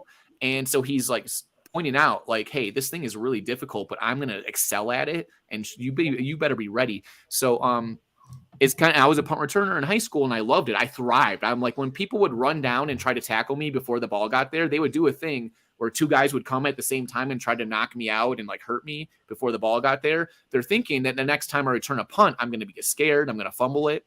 And they would hit me and I would be like, that you could probably want to try harder next time, bro. You know, like that's the mentality you need to have back there. Right. Whereas like, you're like, bro, you come at me harder next time. Like Brett Favre used to do when they would tackle him and sack him, and he'd be like, dude, I thought you were like strong. Like, what's your deal? You know, like that's what he would tell the guys. He would be like, hey, buddy, can you tackle me harder next time, man? He's like, I thought you were stronger than that. So that's the mentality you need. So Reed, I think, is going to be good at that. And we need that hardcore dog mentality, I think, in players. And I brought that up a lot about in the Cheesehead TV broadcast that like they are trying to, I think, instill a new culture or adjust the culture slightly, because Gutekunst said something about like, we're getting guys for the culture that we want, that we're looking for, right? Not to say they don't already kind of have it, but they have a goal where they're like a Jamal Williams. Yes. Like, where did he end up at? He's in New Orleans. Okay. Interesting. That's right. Yeah, he'll probably do well there. He's one of those guys that you watch him play and he doesn't look like he's explosive, but then he's always like, he broke like Barry Sanders records last year. Right? Right. Yeah, he broke his touchdown record. He did. He broke Barry Sanders' touchdown record, dude. Are you kidding me? That's like historic. Barry Sanders didn't have good offensive lines. He did. Well, their teams weren't terrible, but like it was tough competition. You know, they had to play the Packers and Brett Favre every year. Right. There was a game in the playoffs where we beat him like 10-6 or something, and Barry Sanders had like -1 rushing. It was like barely anyone moved the ball, right? But we barely won. It's just because we had Brett Favre. Right. I love it, Doug. It's a lot of fun. I had with fantasy football, I had back in 2014, I had the developers lined up, was going to create my own fantasy football website to revolutionize all of fantasy, baby. And like, I was so meticulous about the stats and the scoring and all this and that. And then Missouri made it illegal to do fantasy. And it was such a pain oh man. And now they've opened it back up, but that's a fiasco a little bit on how I'm in all kinds of leagues. I'm in a dynasty league with my brother, and a bunch of people dropped out because it's hard for them to keep with it, I guess. Right. People in the chat say they play fantasy. Mm-hmm. Michael thinks that you could still make the Packers now, Joseph, probably. No, like at least at safety. No. Joseph, how old are you? Could you walk on as a safety right now? I could not. At 34 years old, I could not. I think that means you probably could. My career is over. You could pull like a Charles Woodson, play some safety. No. What position did you play when you played football? I actually did play free safety and slot receiver, but yeah, those days. Okay, so you were a safety. Now this is another thing I haven't brought up yet. This is something I have not put up here. Check this out. Oh, so Darnell Savage was a very high draft pick of ours, and he's really fast, but he apparently makes the wrong read often. He doesn't know where to go. They adjusted his deal to make room in the cap. Do you think it's obvious that Savage is probably going to be a starter, at least at first in the season? How do you look at the safety room right now? I mean, we know where Darnell is. I just hope he makes better mental decisions. Do you think they're going to adjust the defense for him? Because like the whole thing about Barry's defense is they do those switches at the last second, right? Or they'll drop down into like a cover one. Then all of a sudden the safety, as soon as it snapped, do something different. Yeah, do you think that's makes it difficult for him because he has a lot to do or something? Inverts aren't necessarily hard. I don't know, but like he played a lot better in the past. There was years where he actually graded out well, and last year he was terrible. So yeah, he was fine with Pettin. So you think maybe with Barry, maybe it's possibly scheme. He wouldn't be I don't think he's actually said anything himself personally on Barry's scheme, but the players some of the more vocal players in locker rooms have issue with Barry's scheme. So, and we know for a fact that when they were doing terrible in the first half of the year, it was due to scheme, and we went away from those, zones and those zone blitzes and things. Right. And he went to more of a the soft zones. It's great. Just so you know, the Packers love playing like 20. They love playing 20 yards off the ball, like soft zones, where like they just give up like the 60-yard catch no matter what. And you're like, bro, they're gonna just march down the field all game. Like, what are you doing? Right. And then they switch it up to be a little bit more press, right? But we need them to compete, get up in their face, play some ball.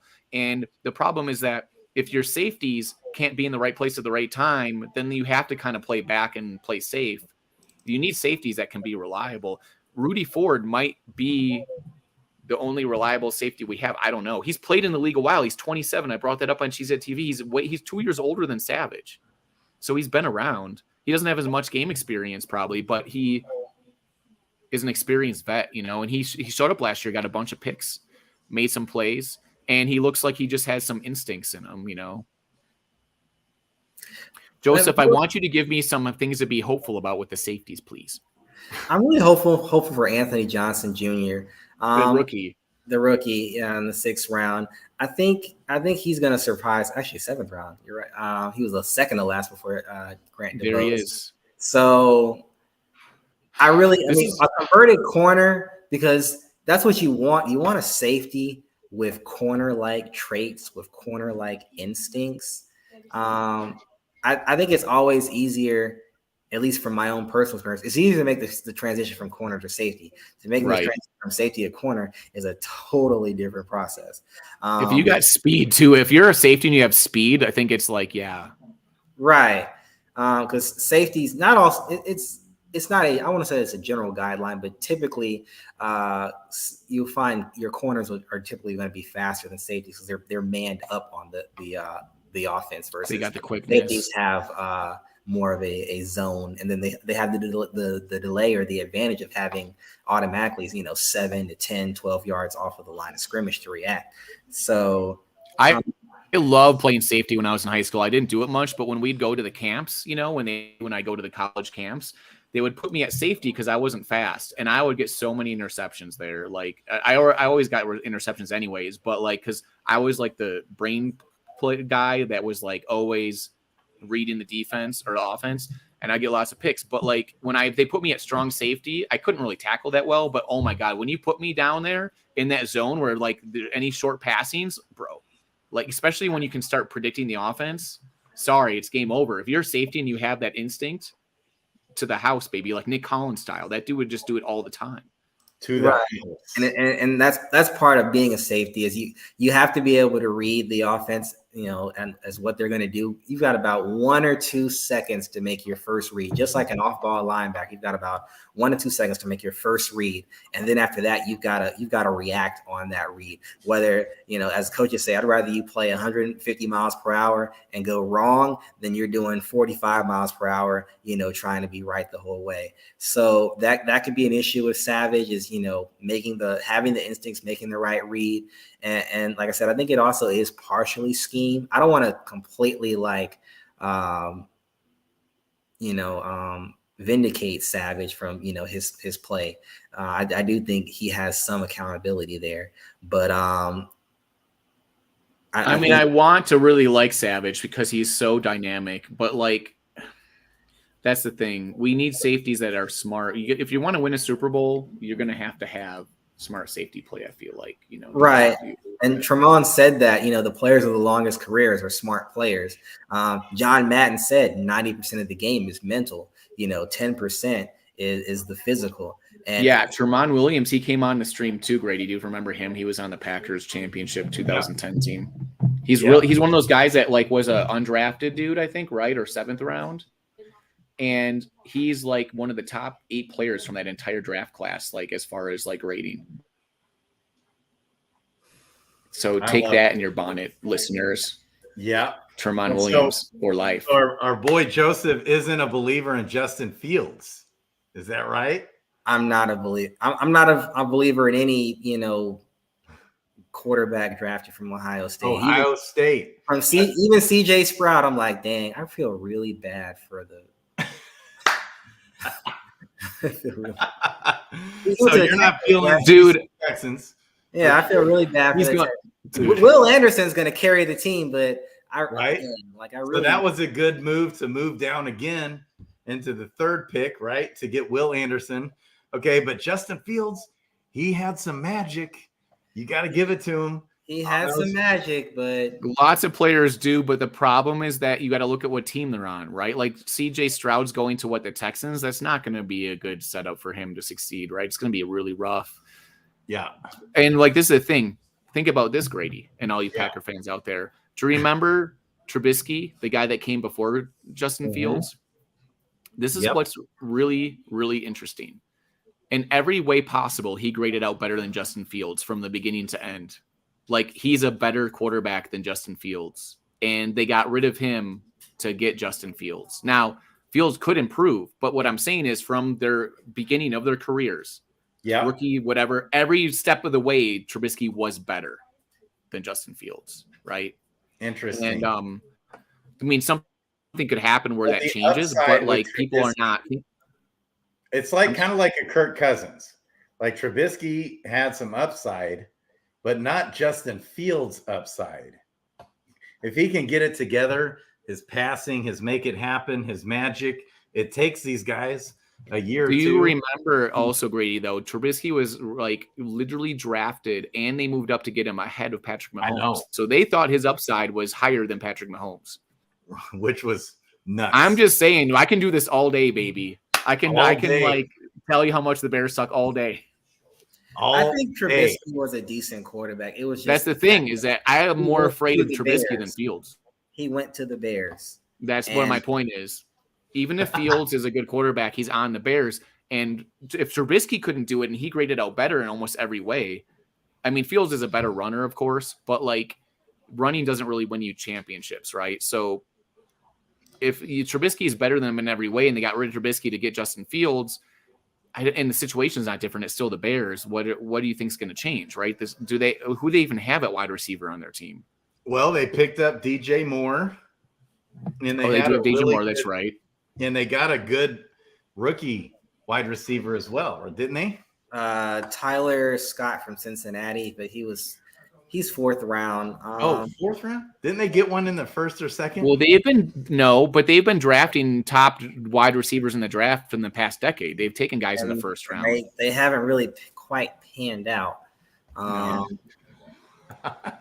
It's always, I'm just saying that's the truth. The Bears, like, if you want to ruin your career, please be a receiver. Or also, it was really funny. We had Jimmy Graham on the Packers.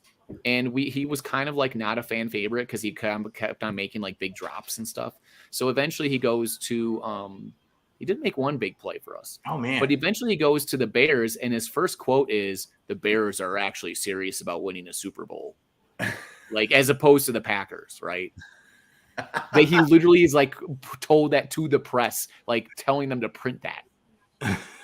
Like what maybe start with winning games first, right, bro? You know? Maybe like win a few games. Is he still on that's the the whole roster? point. How many are still on the roster? Is he still on their team? I don't know. I don't think so. I think he officially retired. I think he's gone. Yep. Look at officially.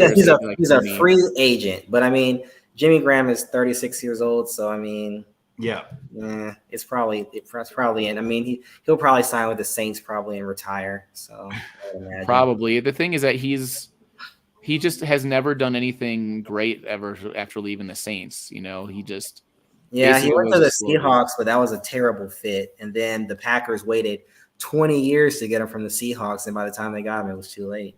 Yeah. Well, also, he wasn't that great in the Seahawks either, but I think the problem is that he's only a receiver. He can't block.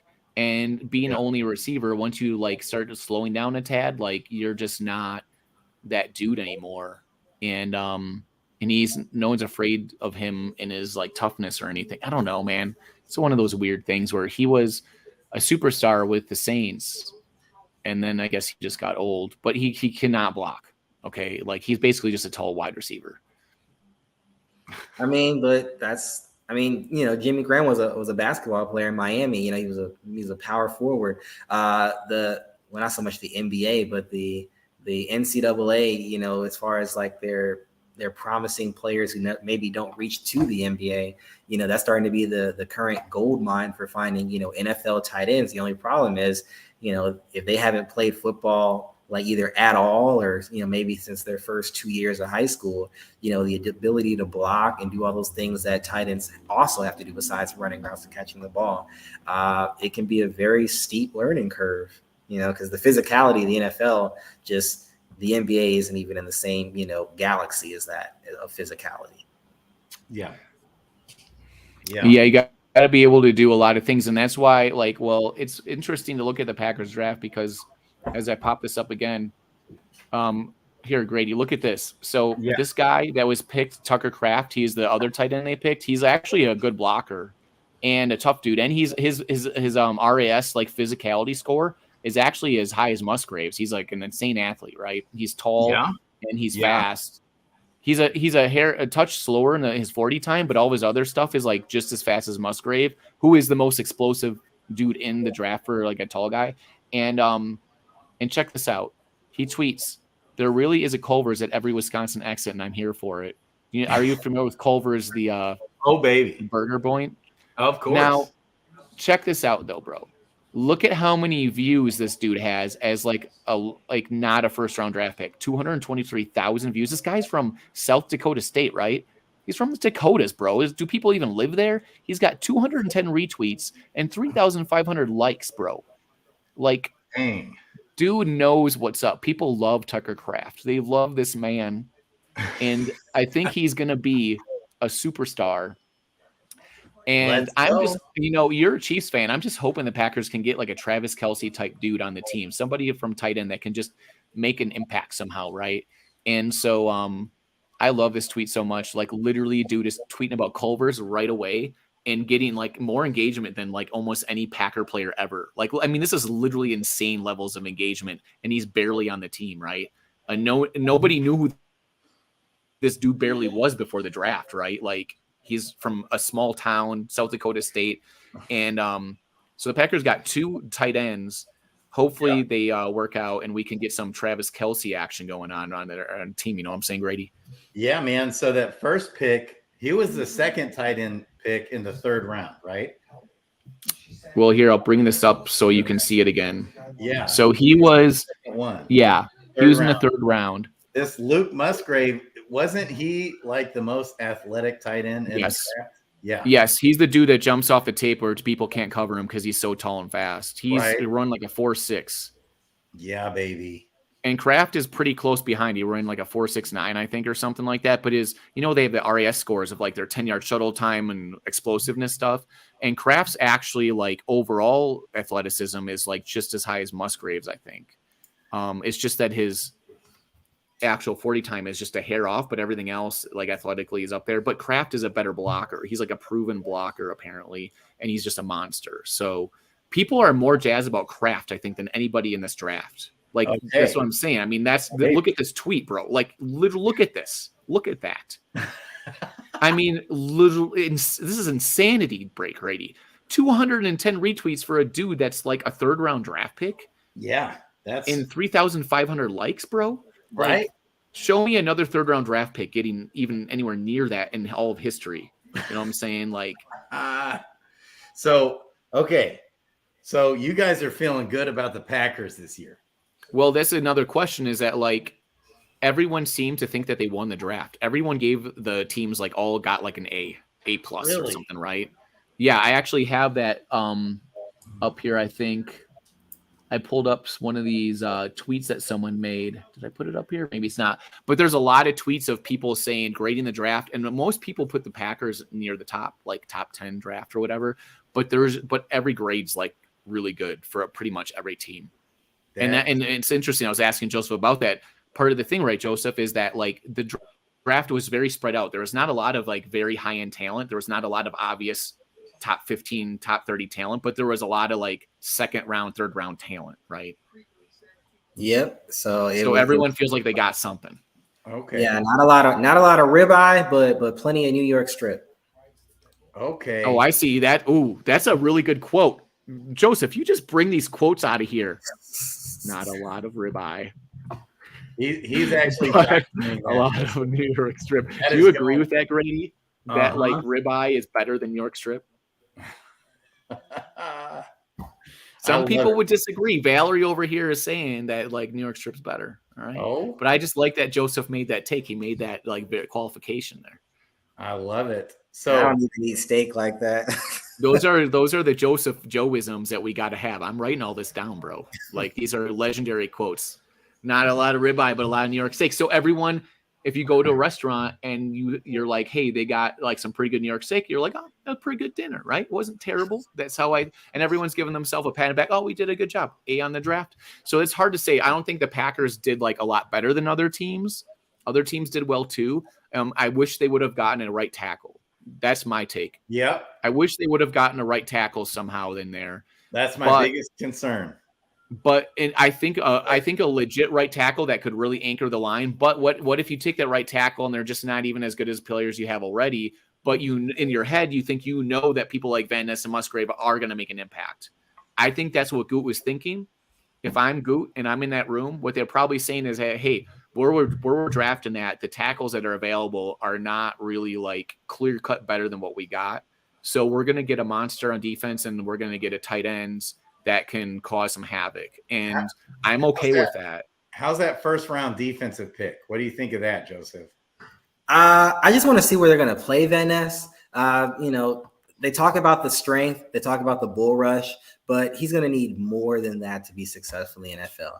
It might get him started, but if he wants to go from being like maybe a pro bowler to an all pro, he's going to have to add more tools. So that's basically telling Joe Barry, or I'm not sure who the defensive line coach is this year, but basically saying like, hey, you've got to get this guy to the next level. He's already pretty good, but if we want him to be great, he's got to have more going on than just, going to the same bag of tricks. Because like elite offensive tackles, if they're stronger than him, then he's going to have a bad game, or if they know how to, keep him off, the spot, make him try to have to go around them rather than through him, he's going to have a rough day.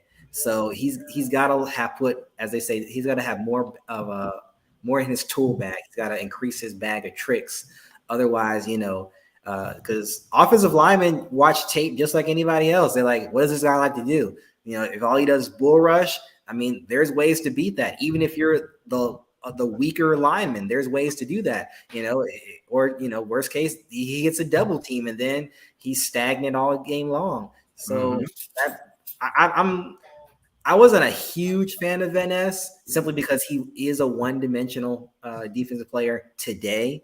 Okay. We don't know what tomorrow looks like. But if he can get coached up, then you've probably got an all-pro there. I just want to see where they're going to play him, if he's going to be a five technique guy, or they're going to play him kind of, right off, kind of like a wide 9, 2-point stance kind of rush. It just all depends, because they kind of threw me off when they drafted Rashawn Gary, and Gary was, he was a defensive end. Look at this, bro. Look at this monster. He's like 270 with a six-pack. They call him Hercules, and people are already saying that like this dude's just gonna wreck people, right? So like that's the other side of the coin, right? Like he in his potential, he's really young. This is kind of a Rashawn Gary situation a little bit, not the same, right? Because where Gary needed to add stuff to his toolbox too, right, Joseph? A little bit, not as much. Right. Not as much. Okay, you think this guy needs to add more tools to his box? Then? More than Gary, yes. Because like if you one hell of a defined six-pack, dude, I'm telling you, this is a thing. This is my take on this, Crypto Grady. Okay, The Packers, when they went to the Super Bowl and Aaron Rodgers became the starter, like right a few years after Rodgers got drafted, they got Clay Matthews, right, who was their beast at the time on defense, who created havoc and caused trouble for the other team. I think this guy could be that dude. He's a bigger version. What does he run, like a 4.59 or something, Joseph? I think he's like 4'7". Let me double check. Oh, actually, you're right. 4'5'8". Yeah, see, I'm the analyst here, baby. Check that out, bro. Professional analyst. I'm telling you, I was not in favor of this pick when they picked him. I'm like, who? Some dude from Iowa that I barely know, and I'm like, he didn't even start. He wasn't even a starter, quote unquote, but that's because they start the seniors on Iowa, and then they like kick the seniors out, and then they let him play the rest of the game, basically. Like, you know what I mean? Like, he's their best player on defense, period. It's not even a joke. There's videos. I want to find this guy's tweet. Someone tweeted a video of this guy playing hockey. He literally is going side by side with another dude. He kind of just shoulders the guy a little bit, and the guy just flies across the arena. Like, this dude's a monster. You know what I mean? Like, he's just like tosses people like it's a joke. And when he tackles dudes, people describe him as being a psycho. Like, he tackles through the dude. He's there to tackle through you, like hit you into the ground, like where you're not going to get up. And the Packers need dudes like that on their defense. They need a tone setter, and they need a dude that the other team's kind of like a little bit scared of. They're like, that dude might take me down, and he's going to cause trouble. So I really like that about the pick. He kind of is like, I'm saying not Clay Matthews, but that when Clay Matthews was playing for the Packers, you had to worry about him on every play because he was going to cause trouble. Like, whether it was a sack in the Super Bowl, he caused that fumble. Like, he played with his hair on fire. Like, remember when he tackled Kaepernick out of bounds, even though it was illegal, he wanted to destroy him. And we don't have that on the defense. Like, we need to have a nastiness and a grit about the defense. We need to think about those Lombardi Packers. And even when they won the Super Bowl in 96, that defense was good. And we have not had a good defense since like 96, 97. Okay. We've had defenses that could cause turnovers, right, Joseph? Like when we won 2010, they had to rely on the secondary to cause turnovers. But other than that, we couldn't really stop guys that well. Clay Matthews could kind of cause havoc, but otherwise we weren't set up to really stop dudes. We had to hope that Charles Woodson or Nick Collins would turn a pick six. And they did that. They did that in the Super Bowl. If they didn't do that in the Super Bowl, we would have lost probably. So we need dudes like him that can show up. And like, you know, when we play the San Francisco 49ers and a defense like that, you know, with the Bosas, they kick our butt. You know what I'm saying? Like, they literally did that. They kicked our butt. And most of the times we played them, like, destroyed us because their defensive line just imposed their will. And I'm hoping that's what we can have with him and Rashawn Gary and like Kenny Clark on the defensive line, hopefully. I really wish I could find this tweet. That is interesting. So, okay. So the Eagles look like they're a freaking monster again. What do you guys think there? I mean, they've always had a strong defense. I can't think of a single year where the Eagles haven't had a strong defense. So they loaded back up on defense. Here's the dude, right? Watch this. So here, look at this dude. Look at that dude just gone. He's not even on the screen anymore. Look at Van Ness play hockey. Watch this. Boom. Goodbye. Bonk. Like he barely had to. It's like the guy is just like a flea on his shoulder. Look at that. So anyways, that's when he was younger. I think that was in high school that he did that. You know what I mean? Like, and now he's added like, I think he's added like 50 pounds since then. Probably. When he joined college, he was like 200 pounds. Now he's like 270 or something, right? Right. So, you know, as you grow, you expect some weight to go from there. And then I'm just saying that's a video from him when he was probably like 40 pounds lighter. And now dude's like, anyways, it's kind of fun to look at that. Field Yates tweeted that. It's exciting. I look forward to seeing him play and seeing, you know, what materializes on the field. Yeah, it's just a lot of fun. This is kind of more fan stuff. We don't know how it's going to translate to the field, but you want, you know, the trend for a while was like wrestlers. Oh, who's a good wrestler? He should play O or D line, right? But when you have somebody who just excels at all the things they do, they're just an athletic freak. And he did play well in college too. You know, he was getting sacks and tackles for loss all the time and everything against Big Ten offensive lines, which are pretty decent. Play teams like Wisconsin. Like I actually have my Wisconsin t-shirt on right now. And Iowa has a history of having guys who would translate well to the NFL, right, Joseph? I think schools have a penchant for certain positions. Iowa, obviously, with Kirk Ferentz and his defense, you always look for defenders to come out of Iowa. Offensive linemen. Obviously, we're more familiar with Brian Bulaga, but they typically have a tradition for certain, positions. Ohio State, if you're looking for receivers, running backs, defensive ends, you go that route. I mean, every I'll say every school, but a lot of the big time schools, you typically, are known for a certain position that typically, sets them up for success in the NFL. So what is Iowa known for? I know that they've had some good safeties, some good offensive linemen. So Iowa, obviously the tight ends, because you look at, obviously Laporta came out, back then. TJ too, I think. Hawkinson, isn't he from there? I can't think of his name right now for the 49ers.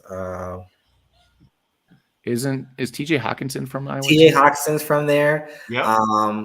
Noah Fant's from there. Yep. I can't even think of his name. I can see his face, and I can't even think of his name right now. It's getting too late for me. With the starting tight end for the Niners? Yes. Yeah, I'm blanking now too. I don't know. But anyways, yeah, that's a lot, right? But they're also known for just producing like guys are NFL ready when they come out, kind of. They're just like the way that they do things in Iowa. My high school football coaches actually were from the Iowa system. They were like assistant coaches at Iowa, then came and coached at my high school.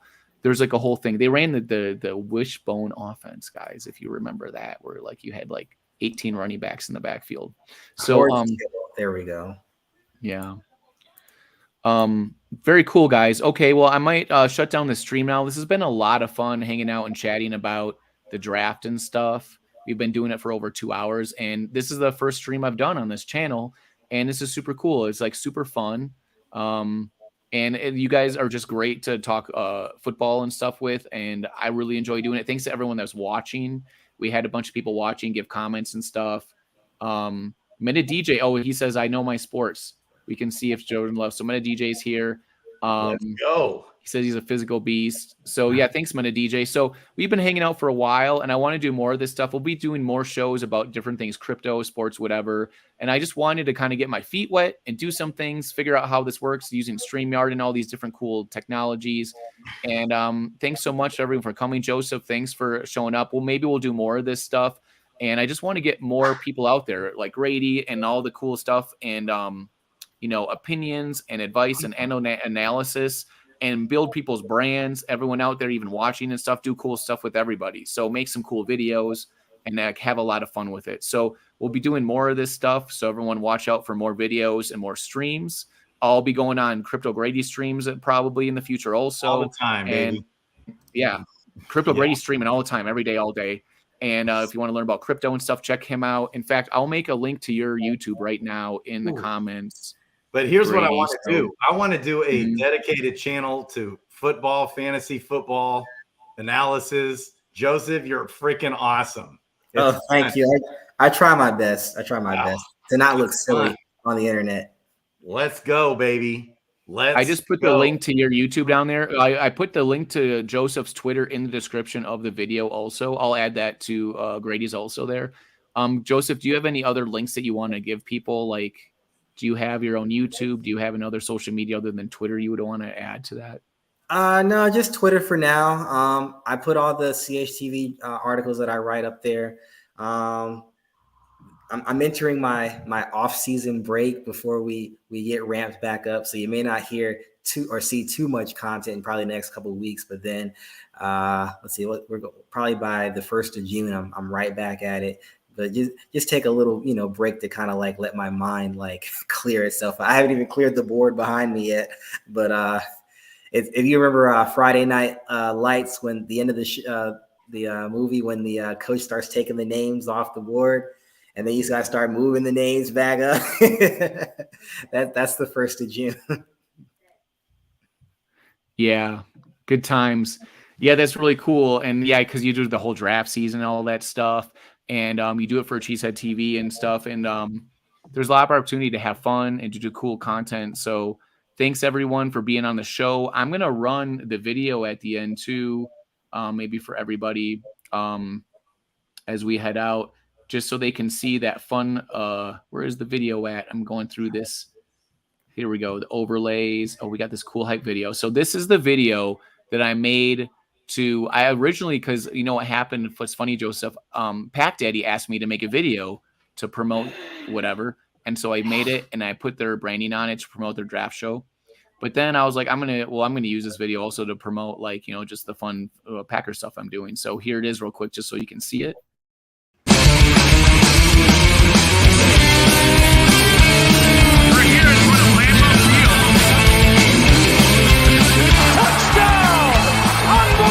Touchdown Packers and a Lambeau lead. It is a great time for football. It is time.